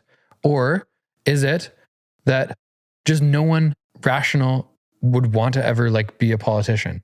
What's the incentive for like a really strong business person to be like, to give up their business that they're running, where they're making 10x of what they would in politics, to be a politician? What is the incentive? To just be like followed around White Rock and yelled at and have like cans of pop thrown at you? Like, why would anyone want to do that? Why would any like intelligent person that wants to be in a position where they can actually help people and grow, which I think a lot of business owners like get into business for, they like find a need, build a product, and like it helps a lot of people. Yes, a lot of people want to make a lot of money, but I think a lot of businesses are started out of like need and helping. Why would any of those people want to be a politician? Like, it seems like the worst fucking job of all time. And then we just have morons in it, which makes it worse. And then we have these morons making moron policies. Like, it's just a downward spiraling industry. Like, it's shocking. It seems like every fucking year that I pay attention more, it gets worse and worse and worse. Yeah, I agree. You're not wrong, man. So, like, I really wanted to bring this up, and I'm glad we're talking about politics, so I can bring it up. The fact that Donald Trump was the president of the United States of America, it kind of really like hits home a little bit on like, wow, like who's voting? Like, what's going on? Like, the guy who hosted The Apprentice became the president of the United States. Yeah. Just the people voting, right? How much do they really know what's going on? So on the Donald Trump thing, though, I have a point of like, whenever you listen to a politician, most of the time, Donald Trump was a little different. Like, he actually had organic thoughts that formed in his brain that he would say in the moment. So he was kind of unique that way. Yes, he's an idiot and he does some fucked up shit. But at the same time, he was refreshing for a lot of the country, which is probably why he got voted in that he actually spoke like a human being. Yeah. Where most of these morons, and listening to O'Toole last night, I've never met him. I'd kind of like to have him on the podcast. It'd be an interesting conversation. Oh, but man. like, I don't want to be within 10 miles of that one. I just don't understand why it's just so filtered and boring And how could anyone listen to that? Whatever he said last night, thank you so much for all the conservatives that came out and voted. We're really making a difference in this country. I'm thinking in my head, dude, you fucking just lost, man. Just say, hey, it fucking sucks. We would have liked to win. We had a lot of good ideas that we think could help this country. We'd like to keep going. And when Trudeau is, he's proven to be a fucking idiot. When he calls another election in 3 months, 6 months, whatever, he's going to keep trying to get this majority. You vote for me and something different is going to happen. Versus just all the bullshit, man. I just can't stand it. I can't stand the filteredness. I would like someone to speak to Canadians like they're an actual human being versus this like theatrical bullshit that is put on. What do you think of Jagmeet? Although I disagree with his politics, I do feel like he's the most unfiltered, to be honest with you. I think he's hypocritical, and his advertisements on TV make me want to throw shit at my TV. And I like my TV, and he's forcing me to throw shit at my TV. So I don't like him because I like my TV. Okay, but what can you like expand a little bit? Yes, I can.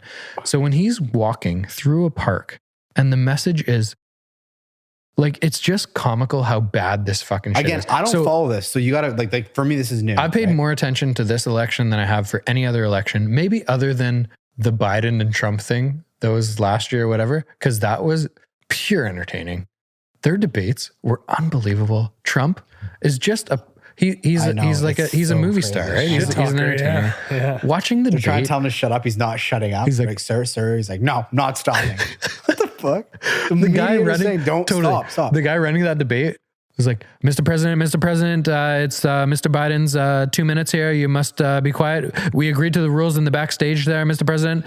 And Trump's just like, yeah, but he's lying. And he's like, I know, but you have to give him his 2 minutes and then you can rebuttal. Yes, but he's lying. And these are the leaders of the free world, man. Honestly, this what scares me about having kids. It scares me. I can't have kids in this world. How can you bring kids into a world where this is happening? What you just described is happening as the leader of the free world. No, he's lying. He's a liar. No, he's lying. He's a liar. Like, and then the Americans are standing there like, yeah, hell yeah. And these are the people who lead the world, man. Biden can't form sentences, and he's the president of the most powerful country in the world. Guys, honestly, man, I came here. This stresses me out, man. This is good shit, though. I know, but it makes me feel so hopeless. It makes me feel sad. Like, I think it's important for I think you're an intelligent human being that works very hard, and most of the time, that was more of a dig at you, but you care so much about the people that you work with, and I love that. I care about people. Exactly.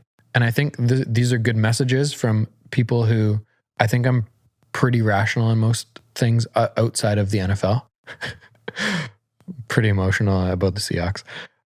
Outside of the NFL, I'm pretty rational, and I feel like I have a good pulse on what should help and what should not help. And the shit that is happening right now is so fucking backwards.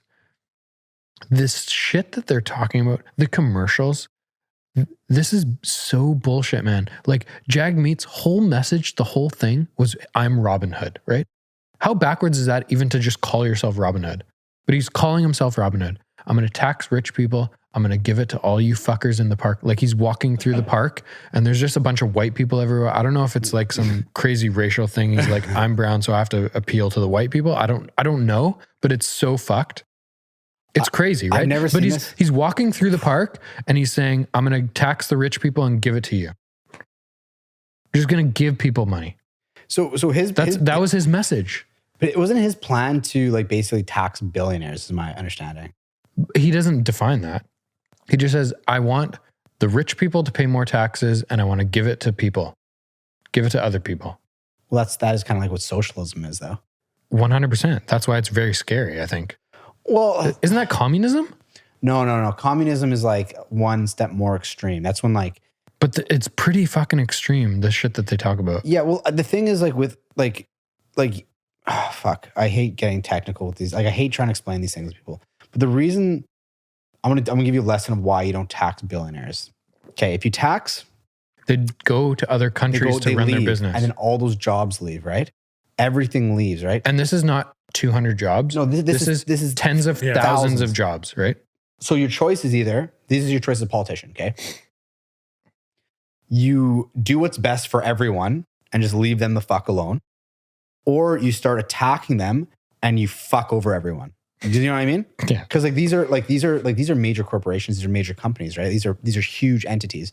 So, and again, I don't know, the whole billionaire thing, it's kind of an interesting concept, but these billionaires do pay more, they pay more taxes than me, you, and Carl will pay in our entire lives times 10 every year, right? They pay lots of taxes, but people are saying, well, you're not paying your percentage. Like I make $60,000 a year, I pay 22%.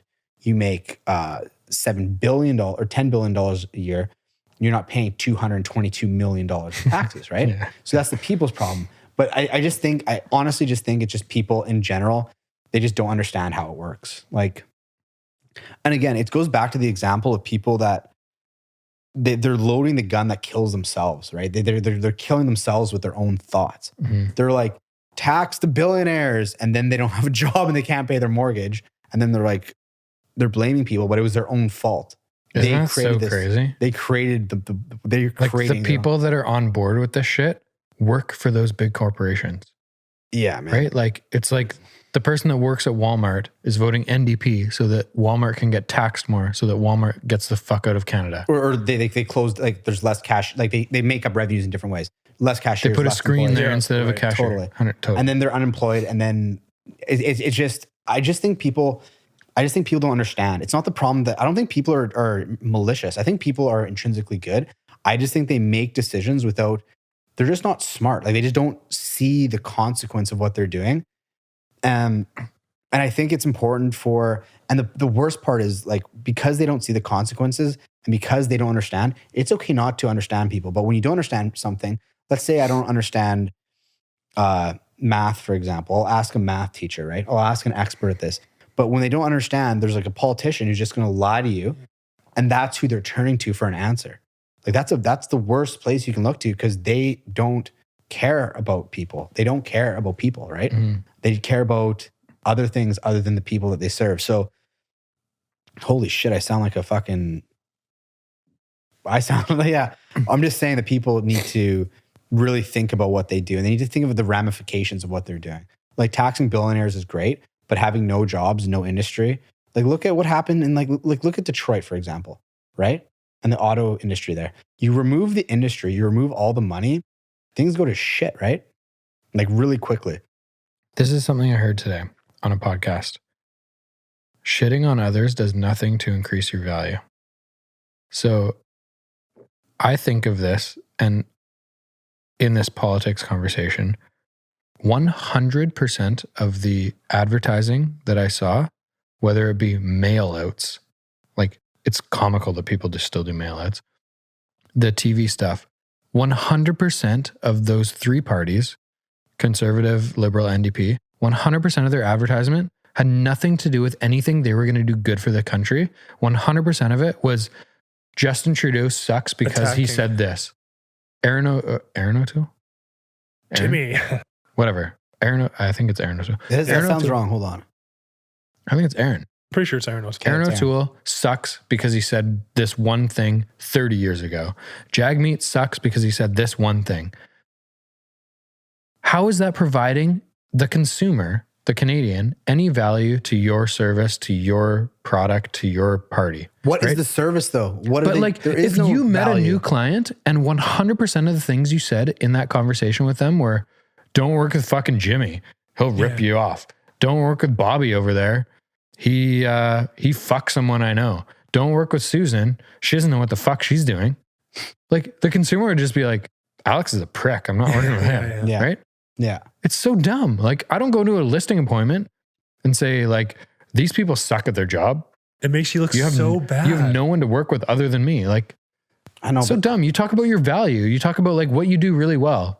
I know, but they're playing to their own audience, right? Most people. But this is what consumers need to understand. If you saw Starbucks on TV and their whole commercial was Tim Hortons coffee is trash. Their donuts are made out of blah, blah, blah, whatever, right? Like it just sucks. Everything there sucks. A consumer would watch that and be like, wow, Starbucks is a bunch of pricks. I'm never going there again, right? Yeah. Yet they see it with fucking politics and they're like, oh my God, I can't believe Aaron O'Toole's that. I have to vote for Justin Trudeau, right? Yeah. But the thing that stresses me out about this whole conversation is like, I really don't see an answer. I don't see a positive outcome on this whole thing. Like how the direction that we're going, whether it's fiscally, monetary, like it's all it's not good, man. Like it's so, and like it feels like people are just getting more stupid and entitled, so that like they're just saying things just like people are mad just to be mad, you know? I don't know if necessarily a greater percentage of the population is feeling the way that you just described. I don't know if that's correct. It feels helpless to me. My point of view is that it's become popular for people to have those opinions, and the people that have those opinions are just looking for attention, and it has gotten really scary. Like this socialism movement that is happening right now, there's some good ideas there, but there's some backward shit that's happening. Like the fact that like the pronoun conversation is fucking crazy. I'm not even touching that, man. I don't want, like, my point of view is I don't understand how a government can make it illegal for someone to call you a pronoun that is just made up. Like, there's how many dozens and dozens and dozens of pronouns that I've never heard of, and I just don't understand what they are. And if you call someone that a different pronoun than they want to be called, you now have to go to prison. I don't think you go to prison, but I think that, like, I think what happens in these situations, you're taking a very, very, very, very, very, very small percentage of people, and you're creating blanket policies. They're so loud right now. No, I know, but the thing is, like, they're loud now, but maybe they've been quieted for like super long periods of time. Like now they feel like now they have to be loud. You know, they pretend like you haven't been like remember, like, I have a lot of gay friends. Like when I talk to my gay friends about the younger guys, the way the younger guys and the older guys talk is like super, super different. Like really, really different. Like my older gay friends, like what they went through and like what they experienced is totally different than a 25-year-old gay guy or 30-year-old gay guy in Vancouver today, right? Sure. You know what I mean? Like really horrible. Like, why would you ever treat a human like this? Like, it honestly like upsets me when I talk to these guys. And like, I think that this like giving, however people want a voice, I think that is like, again, how politicians handle things is not the solution and it's not right. But I think that the underlying idea is to basically just make people feel okay. The only issue that can be created in these situations is when, by trying to make one person feel okay, you make other people feel not okay, if that makes sense. Or step on them, you know, stealing from Paul to pay George, that type of thing. You know what I mean? But I think overall, like that whole, like, I don't know. I think the pronoun thing is kind of just like something that was going to happen. I think it's something that is kind of like, I think it's kind of almost like behind society. Like now we're like, okay, you want to be called like, yeah, that's what makes you feel good, right on. And that, like, what's the next thing we can tackle as a society type thing? Like, I don't think there should ever be a problem with it. I don't understand like why I'm forced to now, like in a lot of corporate environments, you're forced to now have your pronouns in an email signature. Like you can be called whatever the fuck you want. If you show up to me today, to this podcast, and be like, you need to call me garbage man. Be like, okay, great. It's fucked up. But and now you're like forcing people to announce themselves. And it just seems so backwards. You know, to add on to that, like, do we start podcast being like, hello, my name is Denny. I like associate as garbage man. Thank you. It's interesting. It's just so silly that this has happened. Like, congratulations. Like, do whatever the fuck you want. Yeah, it's interesting you say that because I was, back when I was in Nova Scotia, I was talking to someone who had a daughter, and their daughter's 12 years old. And their daughter came home, 12 years old, said, hey, Dad, I'm bi. And he was like, okay. He's just like, right on, like whatever it is. But like traditionally, as a 12-year-old, my 12-year-old self, your 12-year-old self, most 12-year-olds growing up, they don't feel the need to have to come home and declare their sexual preferences to their parents, right? You know what I mean? But it's almost like rewarded in society right now, right? No, that's not what I'm saying. I'm saying that like people, they like it's just we're living in an interesting time. Like, because I was talking to the dad, and he was just like, I didn't really know how to. I like, you know, he was obviously very understanding, and he said, okay, that's great. Like, it wasn't the type of thing where it's like a reward, but it's just the type of thing that it's like you shouldn't.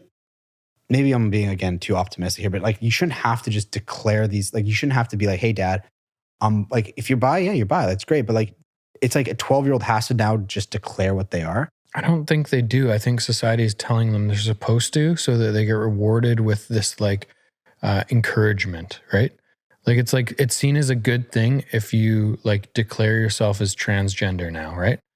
And if someone like a 9-year-old, a 12-year-old, whatever, says, I was born with a penis, I associate as a female, it's like rewarded. And if someone questions it or even asks the question, you're like out of like excommunicated from society. I do really, really disagree with how like if you have anything to say, if you have any opinion, fuck you, you're like a horrible person. Isn't that socialism? Well, that's past socialism actually. That's basically like a different form of fascism. That's like really extreme.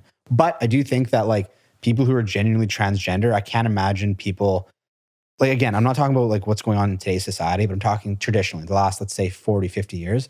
Like these are like some of the most like, if you look at like numbers of like suicides, for example, someone who's like legitimately transgender versus your average like person, non-transgender person, it's like the number, like people don't kill themselves as a fad. You know what I mean? It's not cool to kill, like, it's not like if you kill yourself, that's a pretty extreme thing to do, right? So like when you see suicide numbers for people who are transgender and you compare that to the average population and you see like it's not a joke. It's like whang, like 3, 4, 500%, like a massive increase. There's probably something that needs to be addressed with like, you know, how do we help support these people? And if they want me to call them, to be honest with you, I'm not sure of all, like I know they is the popular one. They want me to refer to them as they. Do you think anyone our generation has a problem with calling someone that though? Like, I really hope not. I've never experienced it. If someone feels like it's really, always like older people, yeah, that are just so stuck in like 1973. If someone feels like if someone, right? Yeah, like I have no problem with you being gay. I have no problem with like I don't give a shit. All I care about is like what I want for me, and you should care about what you want for you, right? Yeah. Like if you like dudes or females or monkeys or whatever, who gives a shit? Like, but why is it such a problem? And why? I guess my concern is that it's going so far the other way. That is a problem because like with stuff like this, what happens is when it goes too far this way, like going this way is what created Trump, and then it goes this way, right? Right now we're this way. So what the fuck does this way look like? You know what I mean? It's like a water bottle that's half full. But I think just to like touch on what you're saying, I think the reason we're in the situation we are now is like, I think you're kind of ignoring the history of like, for the last 40 or 50 years, like there's been people in these certain lifestyles or whatever.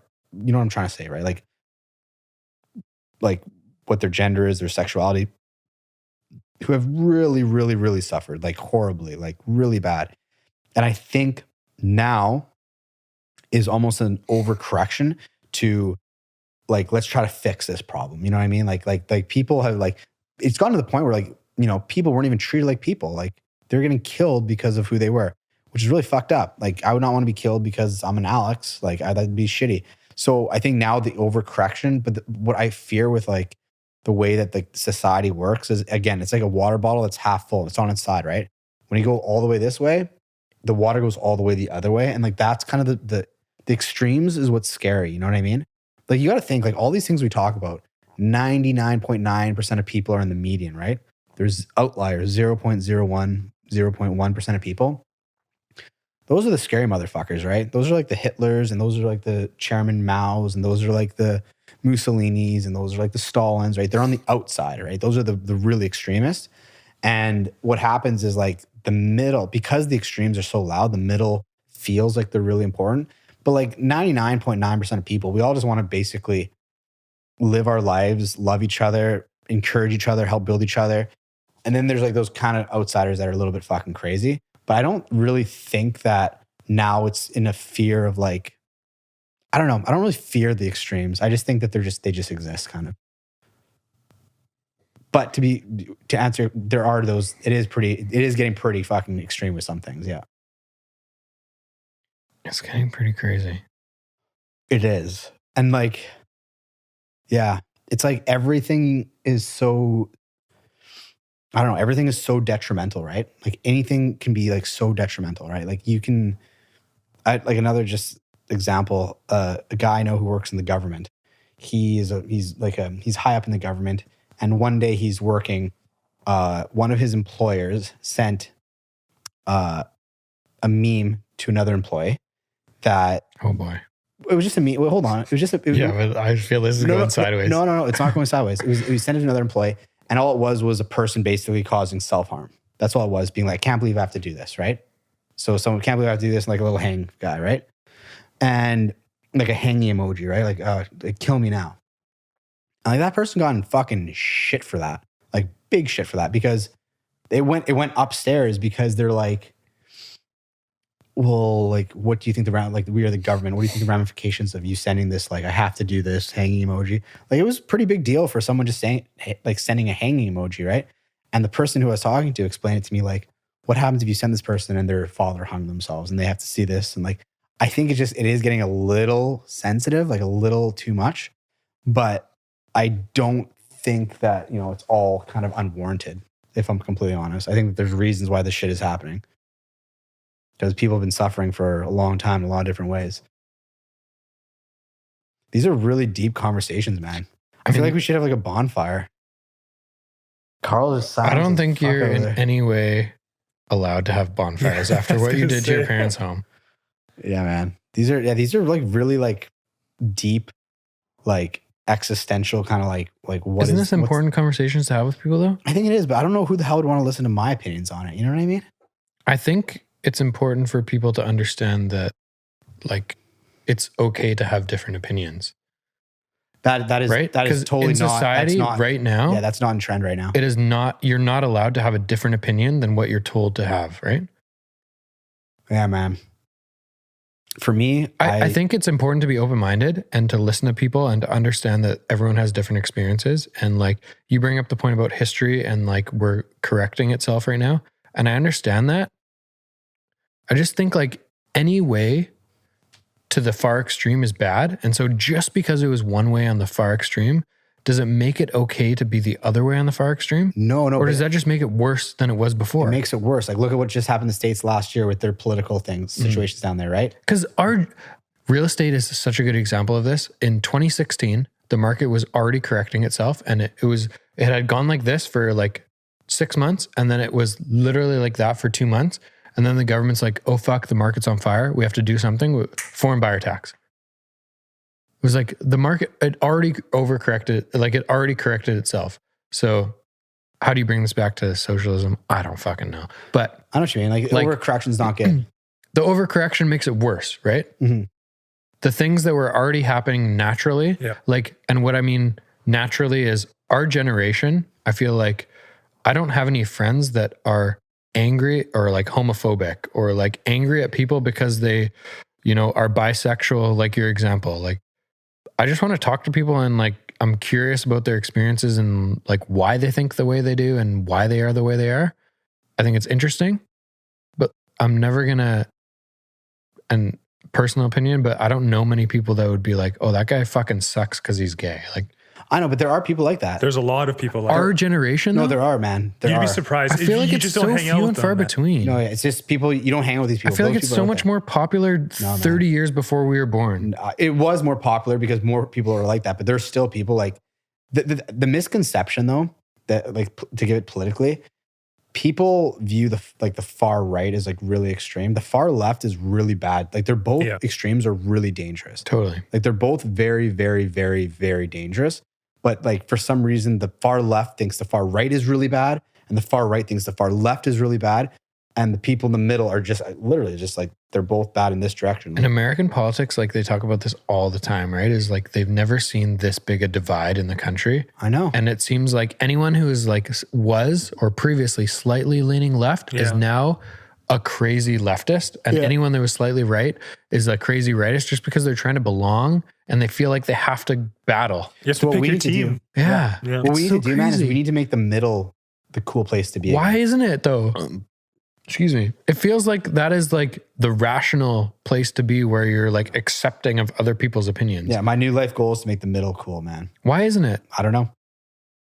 I don't know how we help that as two individuals. To be honest with you, I think I've seen people that are moderately in the middle have good conversations with each other. I think the problem is once you get a little bit, when you start just blaming and not wanting to have conversations, like I'm not gonna have this conversation because this. If you believe in this, I'm not even gonna listen to you. You're a fucking idiot. You know? If you believe in this, I'm not even gonna listen to you. You're an idiot. Once you say that, you're checked out, man. You're done. You're too far on one side. Like if you won't even willing to listen to someone because your beliefs are so far set in your ways, you're done. I don't know if I have one belief that is that strong. No. Like if someone had a really good point, I'd be like, oh, that's really interesting. Where did that come from? How did that come? Like I'm coming from like a real estate background. And let's say some of my beliefs are in like multiple offers. Every single person that writes an offer needs a callback. What is the possible bad outcome that could come from calling every single person back? I have not heard one good answer. I'm open to hearing a good answer of that. But like today, we wrote $350,000 of our asking, and I got a text message that said property sold. Like I've personally had people this year in those callbacks come up $180,000 on a $1.4 million home. So on a $2.4 million home, maybe that's $300,000, right? Like, anyway, my point is, I don't understand why people are so married to these stupid ideas that like their dad taught them or like they learned in elementary school. You know who's honestly really extreme, to be honest with you? Usually like the universities are very politicized. Yeah. So people who've gone to university tend to be very, very politicized. And they often are just kind of like just angry, whatever side they are, they're just kind of angry and they're just like, it's very entitled. It's just brainwashed to a belief. It is. It's really, it's like really a narrative that they're trying to put. And like, I don't care if you have a belief, but like once you stop having the conversations, like I can't imagine going to court and there only being prosecution and there's no defense, or there's only defense and there's no prosecution lawyer. Well, of course the prosecution thinks they're right. And of course the defense thinks they're right. And then everyone else is like, okay, you said this. Okay, that's nice. You said this. That's nice. As soon as you close that opportunity to discuss and learn and show your points, like everyone loses, right? Like everyone has unpopular opinions about things. Like everyone does. I was telling you about my hot dog thing earlier. I really stand by that. But I think it's so good to have the conversation. Like, yes, I have points in my life that I'm very passionate about. And in some of our group chats, I share those points. And when people rebuttal them in a good way that makes me think about it, I feel like I'm learning, right? Like Mike Bell hates my opinion on the Seahawks. And every single time he says something, I think about it and be like, huh, it's not a bad point. I mean, Lamar Jackson's probably not as bad as I say he is in my head because I'm a Seahawks fan and he's not on the Seahawks, whatever it is, right? But I think it's so valuable to go into any conversation. The married to the idea thing is so backwards to me. And I can't understand or relate to it because I can't think of one thing that I'm so married to that I would never, ever change my mind on. There has to be one. I can't think of one. You're too well of a rounded person. Like you have too many experiences and stuff just to be stuck on one idea. Hold on, there has to be one. No way. I can't think of one like that would drive you like this. No. The problem too that we see like with a lot of these groups is like they'll have an opinion, then they'll find other people that have the same opinion. And they find these groups and then they just won't listen to anyone else. Mm-hmm. Well, and that's where your extremism comes from. No, it creates its own like little mini system. Yeah. But you would never do that. Yeah. You would in listen grade to 11, anyone ever. grade 11 Facebook, here's a good example. Grade 11, Facebook started. My first gut reaction to this stupid thing was like, this is fucking retarded. Mm-hmm. Like, I'm never going to use this. This is a dumb platform that is shitty. And then a year later, you're like, oh, there's 9 billion people now using Facebook. Exaggeration. I like how he used the Exaggeration. word retarded like he was in high school. Right? Remember What? in high school, people used to say retarded? No, but like I used it because I was being dumb at the time. No, I right? understand. But I'm just funny because you said you're in grade 11. I can see grade 11 Denny being like, Oh, there's a lot Yeah. of words that we used to say yeah, that we it's just like, can't. you don't But say then it. you look back and be like, oh, this was a really interesting opportunity that the world is changing. And so I think it's cool that we've had all these experiences where the world has changed so much in the last 20 years. And we kind of literally were at almost the perfect age to kind of go through this entire thing, which almost brings me back to simulation theory of like, why was I born at the exact time that I was, that I, in like looking back today, maybe in 25 years from now, we'll be like, oh, we were born 20 years too early. We have like these opinions in our head that were kind of reinforced as children, whatever, like our parents. But we were born at a pretty crazy time where like the world has changed so Yes. quickly. And we were born just late enough that we understand that everything changes very quickly and we need to adapt. Yeah, versus that's a great 20 point. years before, right? Like if we were 52 instead of 32, the first 30 years of your life was the exact same. And you're like, this is the way business is done. This is the way that a deal gets done. This is the way that you run, a coffee shop. This is the way that politics are done, whatever. And there was no change.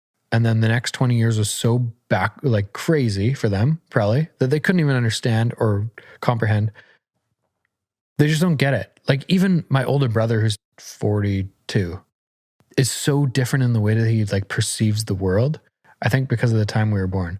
And then like looking at children, like kids who are 16, 17, 18, 19, their perception of this growing up in a time that social media was the only thing that everywhere. really Yeah. mattered, where we kind of had both sides and we get to understand like what's really important. I struggle to think of how hard it'd be to be a kid these days. Like, Oh, I can't think imagine. It's totally I different. can't man. even imagine. Totally different. You're given a phone when you're 9 years old, and all that matters to you for the next 10 years is your fucking TikTok account. That's all that matters. Instagram, likes, thumbs up. Like, I've chatted with people at high schools that the first thing I asked them, like, hey, your name's Melanie. What's going on? Like, what do you like doing? The first thing they show you is like, I have a fucking, I don't even know what it's called because I don't use TikTok, but like they have a thing that they send videos back or is that Snapchat? I don't know. well, that is Snapchat, yeah. Snapchat back and forth with each other for like 900 days in a row.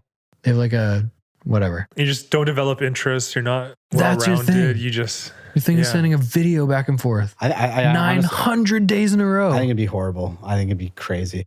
And also, I think just like Whereas when you ask you like have a passion for your soccer team that you follow. Yes. You have like a career that you're super excited about and work your ass off. You have a relationship. You have like a pet. You have your family relationships. pets. So you have like, it's so, what's the word of like broad. broad, yeah. Diverse, yeah. Diverse set of like interests and things.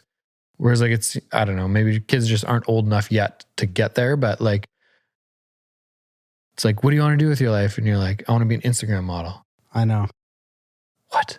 I know. And honestly, guys, I feel like I'm being a downer here, but all this shit depresses the shit out of me. It's so interesting though. No, I'm it's so fascinating, obsessed but with we're like all fucked. We're how fucked. how do like minds get formed and like nature versus nurture. This is so Yeah. proving that like nurture is way more important You know than how nature. earlier I right? was talking about like the suicide levels of people who are transgender, like genuinely transgender Yeah. people, how their suicide levels are off the charts, right?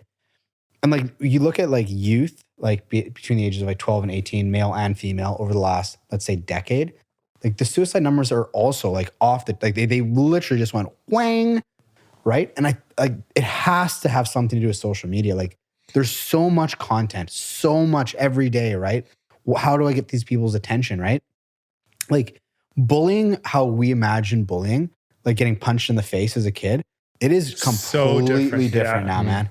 It is like you want to go home and fucking kill yourself. Like it's so, I just feel like kids these days, like there's so much in their heads. Like, and like There has to be something to it though, because we as 32-year-olds understand that if someone makes a negative comment on your Instagram post, like in my head, I think at least like, oh man, I feel sorry for that guy that he's that upset that he needs to waste time out of his life to make a negative comment about me. I feel bad for that guy. Yeah, man. The problem with Like, them it doesn't make any effect to me. Yeah, the problem with this is they're not 32-year-old business owners. They're 12-year-old girls, right?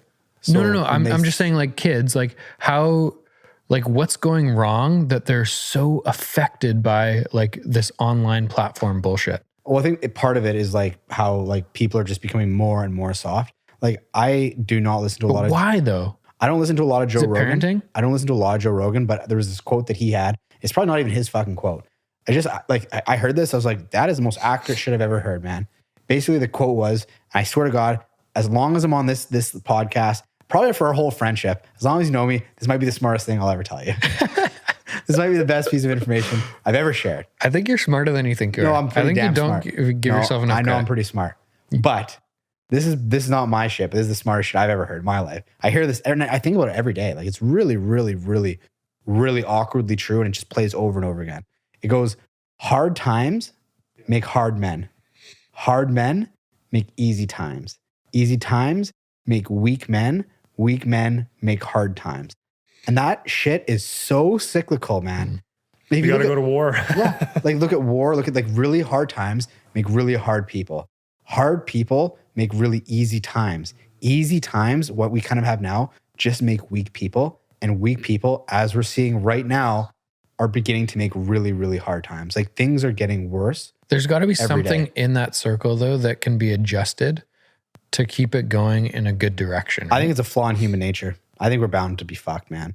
But look at like the people who you think are doing it correctly, whether you're talking about like running a business or a charity or a parent or whatever. Yeah. Who's doing it correctly and what are they doing differently than most of society that are creating, for lack of a better word, babies? I think it, like for me, when I think of the people who are fixing it, I was just talking to someone. I was talking to my cousin about this. My cousin Colin. We were driving from Antigonish to Halifax on my way home, and he was talking to me about a movie called Idiocracy. Okay. Has anyone seen this? No. Basically, it was just like how it's like a parallel of two people, like a man and woman who had a kid. They're both college educated, or they haven't had a kid. They're both college educated. They're both professionals, and then it's like two people in a like low income, not educated, not like just not like maybe young, maybe like impoverished. And I might be paraphrasing this wrong. So if people have actually seen this movie, I haven't. This is how it was explained to me. But how these two people, most of the time, these people create one kid. This kid's going to grow up to be a doctor or a lawyer. He's going to be really, really great. Not saying that these two people can't do that, but in the movie, my understanding is these two people, in this one generation, it takes these two people to have this one kid. He goes to school, meets his wife, has another kid, maybe has two kids. These people are now like 60 people growing up in like whatever, like a shittier situation. You know what I mean? Yeah. And so it's the idea that I think from what Colin was explaining to me, and I haven't seen the movie, but the world is going to keep getting shittier because the people who should be having kids and who can, they have a financial plan, they have skills, they have patience, they have the skills to have a kid. People who should have kids, they're having less and less kids. And the people who shouldn't be having kids, not educated, not really like don't have the finances. And that is not all to say people who are on this side can't be great parents, but it's just like the overarching, and again, I might be misinterpreting what Colin said, but the overarching idea that the world is going to keep shifting in this shit direction because this population will keep getting smaller and this population will keep getting bigger. But it's also my understanding that this population has like some sort of like duty to like every one of these people have to like get like 10 people on the other side and like try to pick them up type thing. Like almost like like start a company, hire these 10 employees type Right. thing. You know what I mean? Mm-hmm. And I haven't seen the movie. I could have butchered that, but that's how Colin explained it to me. And for me, I found it to be a fascinating idea of kind of why the world's going the direction it's going. I don't know. I feel like if you're on one of the two sides, like politics, like you're almost doomed for shit, right? Like if you're a trust fund baby, your parents are worth $1 billion, you're almost doomed for shit because life is way too easy Then you get to 24 and you face the first adversity that you've ever faced in your life and you crumble Yeah. know, but and there's you such a start big- using drugs and No, I it don't just think goes so. so sideways. I think there's a huge safety net for those people. Trust fund babies, there's a huge safety net. Like look at that guy, that swimmer who raped those girls in the States. How the fuck did that guy just walk scot-free? His dad was like a governor. Do you know what I'm talking about? Yeah, I Brock, know exactly. or whatever Yeah. he is. Yeah. His dad was like a governor general or like a lawyer or something.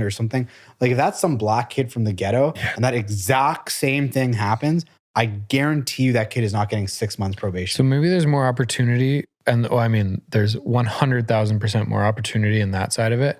But at the same time, like that kid is so fucked. There's no and doubt.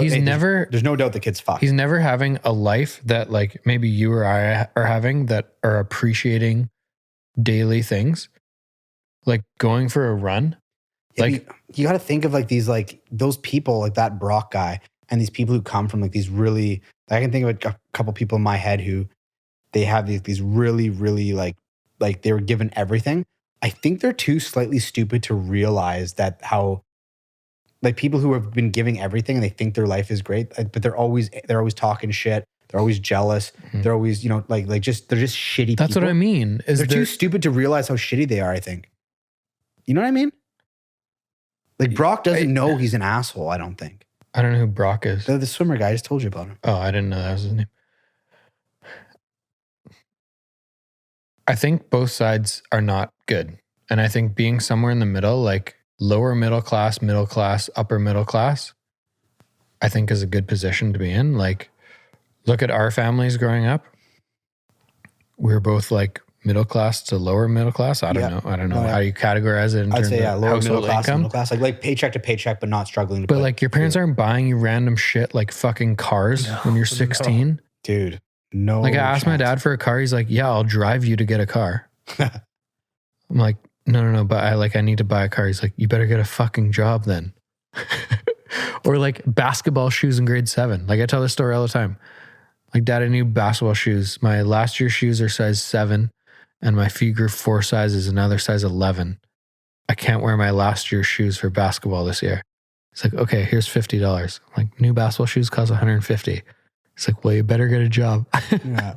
No, it's right? true. Yeah. But like, There is that what do you sweet need? spot. New basketball shoes? Sure. Here's my credit card. Yeah. And then they go to the mall and buy 3 pairs of basketball shoes, a full tracksuit, It 7 has no hats. meaning. They don't respect the shoes. They bring their buddy over, Yeah. or they buy him new shoes. The respect for money, I think, is huge on that side. Mhm. I think On the money is upper just an and middle aspect. class. Just the respect. It's an aspect, appreciation. 100%, it's an Gratitude. aspect. It has to be gratitude, right? You have to have gratitude. You have to appreciate things, whether it's And that's parenting, though, right? whether it's like a material thing or a non-material thing, right? And on the other side, it's the potentially lack of opportunity because, maybe your mom is not home because she's working 3 jobs to try to put food on the table. And so you just don't necessarily have the like parenting touch that we had, that our mom was home every day and like made dinner for us and was like there to help us with homework and all that bullshit. I don't know. I'll say this. This will be the second smartest thing I ever say behind that Joe Rogan quote. The Joe Rogan quote is really interesting, but I feel like there's a way to break that. It's just people don't want to. Okay. The soft people have no interest in learning. They just want everything so easy. And the governments that are in power right now, especially in Canada, are just interested in giving more shit to the soft people. Well, so you're saying, I hope we can come back to my second smartest thing ever. We will. Okay. But you're saying that the issues with the soft people, in my opinion, it is almost the part before that, the easy times. Like times should never just be like they should never just be like no, people should never have to like just like look at guys who are tired. But They just whose retire, fault they is the easy times though?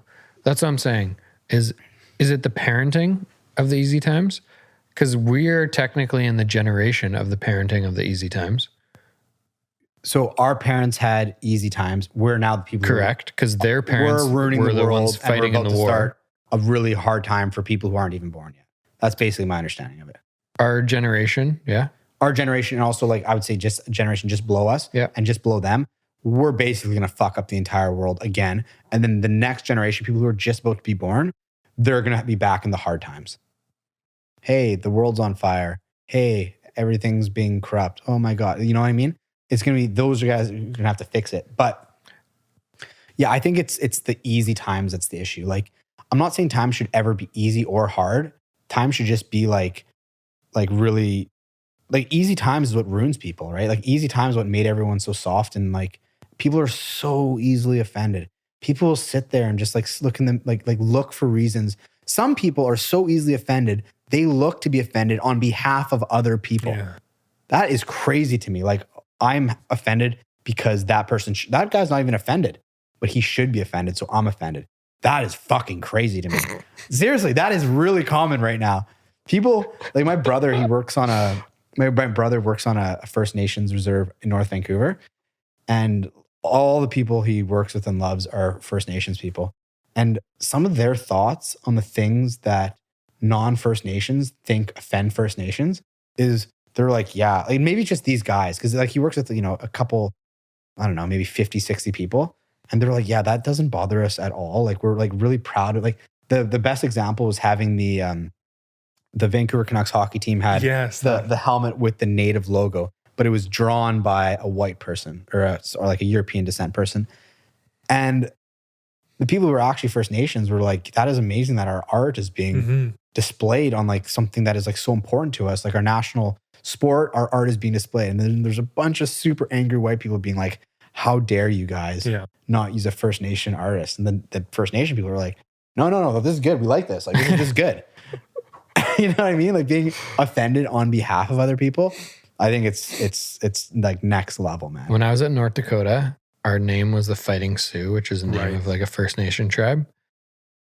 And there was probably a handful of our basketball games where people came to protest with like poster boards about the name. And I remember walking into the bus one day and going to our coach and being like, why are white people protesting? And there was no like First Nations people protesting. It was all like Caucasian people. And I was like 18 years old at the time. I didn't understand it. And I didn't understand the point that you just made of like people being upset about what they think other people should think. You're offended on behalf of and like you're representing an offended person. Our school was actually really cool where there was like maybe 2 or 3 times throughout the basketball season where our team would go to one of the reserves in the state and like host a basketball camp. And at the end, like I'd say we spent like 3 hours like coaching kids and like doing drills with people and like on the reserve. And then the last like half an hour was just like, we would just like playfully scrimmage. Yeah.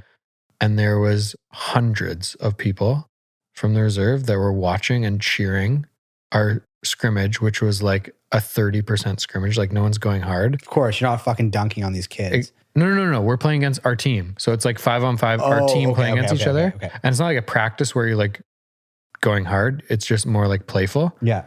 And they were going nuts. Like so happy to have us there. God, I love hearing shit like that, man. It was so cool and like so fun. And then like a week later, there's white people protesting at our games. And I just I was so confused about the whole, how this was coming about. I didn't understand it. But the point you just made was exactly the same feeling I was feeling back then, but I didn't know why. Yeah, I was just going to say, if we just keep getting rid of all these names and stuff, their history disappears, no? That's what I thought, though. I thought like this is such a cool thing for them to be represented with the state university, right? Like we were the University of North Dakota. Mm-hmm. And their logo, their tribe name is being represented throughout the country on the university. I've never like had a one-on-one conversation with someone of the tribe saying like, how do you guys feel about this? Yeah. But it seemed like they were super welcoming, having us come into their to their gym and play with the kids and like, stuff. These teams in North America now that are having their names taken away, like the Redskins and stuff. Like the Illinois basketball team, Chicago Blackhawks. Chicago, yeah. Totally. So like, let's take away right now who we've known when we've had it and when we don't have it, right? Now let's move forward 50 years. Those don't even exist anymore. Is that better for for that culture, that memory? Like, or is it worse that now it's like, it's the flying squirrels, you know, like it has nothing to do with this. Yeah. People aren't there's no seeing history. Like the art, the everything, right? Like with First Nation specifically, like I feel like it's such a cool, like the culture, like there's food, there's art, there's language, there's dancing. The whole thing is fucking awesome, right? Yeah. And that can so easily be celebrated. Like the Fighting Sioux, you can have things to like bring that and like bring that energy, bring like, you know, you can have dancers, you can have like concessions and stuff. And or we can just sell fucking French fries and hot dogs and for the purple squirrels and 50 years. Like it doesn't, like now I get it, like because we can see both sides, but in 50 years, there's just going to be, that doesn't exist anymore. It's just the flying That's squirrel. what I felt like. It was like just a way to assimilate more, right? Just a way to like remove the culture and just say, okay, now everything is the fucking Broncos. Man, that's actually deep as fuck, man. Because like that's pretty crazy to think about because these things are literally being kind of like really erased. I got one more thing. Do we have a problem with the Fighting Irish? No one talks about that ever, right? That's the name of my soccer team. But yeah, what's it? Fighting Fighting Sioux, Fighting Irish. What's the difference? You're still nationality, right? Representing a group of people. It's just Damn, a that's a good nationality that in North America was like taken over by white people. Yeah. And their rights were taken away and they were told to move to reserves. Hold on. Like the Irish, People went through they shit were too. fucking treated like absolute shit, like for generations on the East Coast of the United States. Like they were like, they called them, oh, I'm not going to say it, but they called them something to do with black people. They were like a different version of oppressed black people at that time. There's a show about it. They used to call them something because like they were basically the slaves of that area. I can't remember what it was called, but there was a show about it. Like the Irish were really oppressed in North America. So everyone who's oppressed, we should just get rid of their name. No, but that's a good point though, because like, that's tricky too, right? Fighting Irish, I like, know. you never hear shit about like Never. No, you hear it's about no that all the time, complaints right? that. Yeah.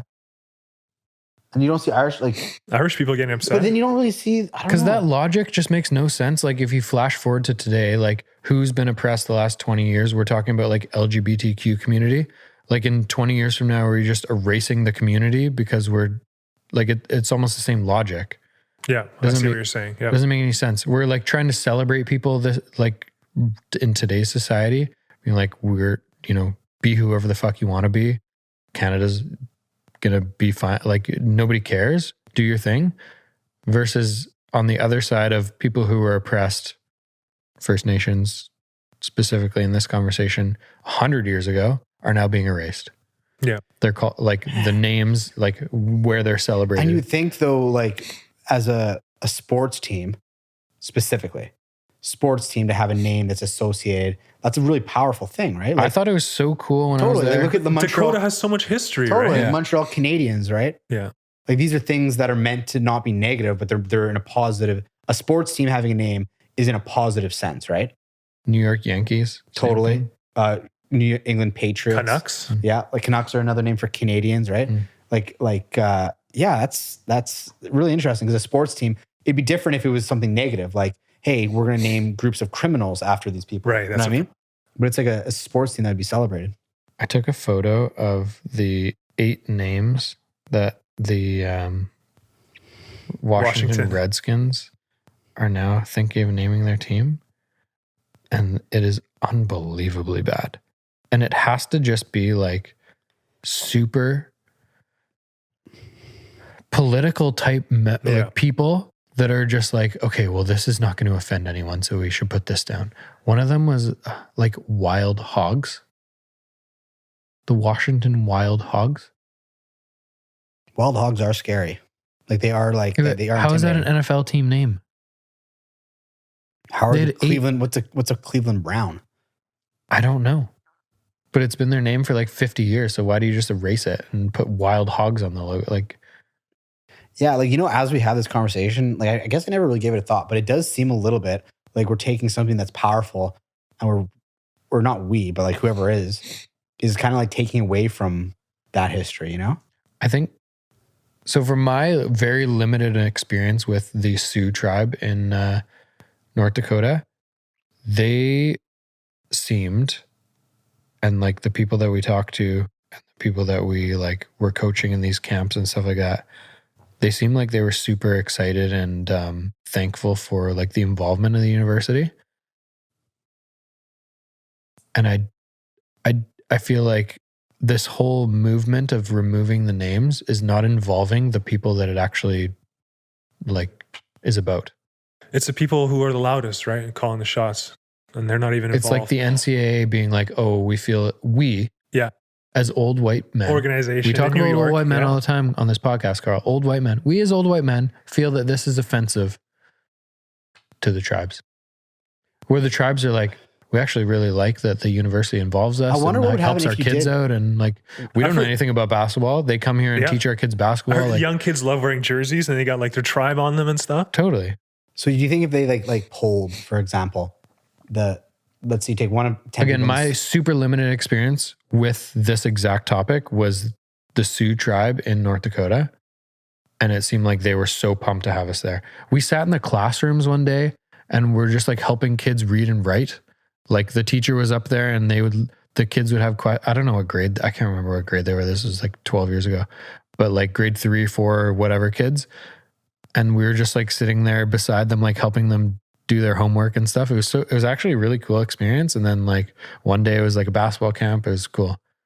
It seemed like it was pretty positive. It's like college athletes, like people that in the States, a lot of people look up to. I don't know. It's kind of shocking to me, actually. Like, I'm trying to think here, like, realistically. Like, I can't really do that. But I wonder what would happen if you did ask those people, like, hey, what do you think about this? Like, would they be like, yeah, we actually want you to take our tribe off the university's jerseys and call them the Turtles or something? Like, it seems such a weird thing to do. Like, I don't. yeah. In like, from my experience with this exact thing being having a name of a tribe on your jersey, there was literally nothing that I can remember that was in any way disrespectful.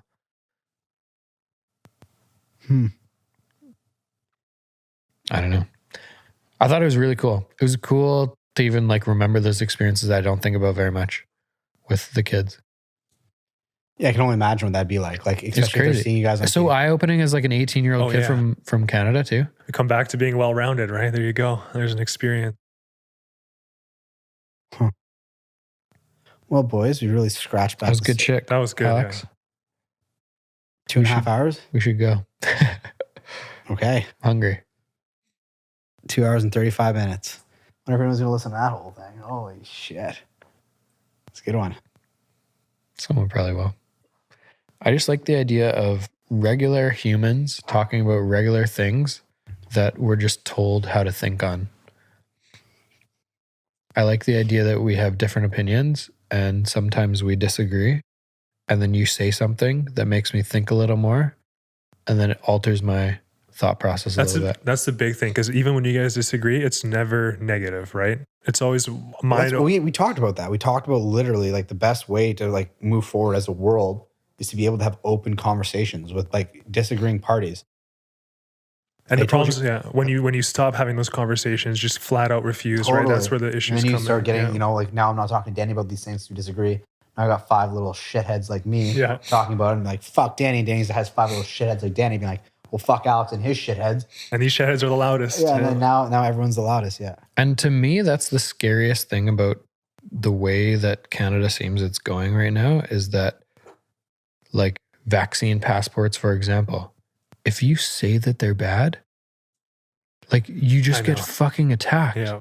You can't have an opinion, right? Like, why can't you just have an opinion and like have Talk a about conversation with someone? Whether it is housing, vaccine passports, whatever It bullshit. should be anything. Anything. Why? Well, I don't understand why the conversation is being like depressed right now. Man, in our group chat, you ever seen Harry Potter? Oh, yeah.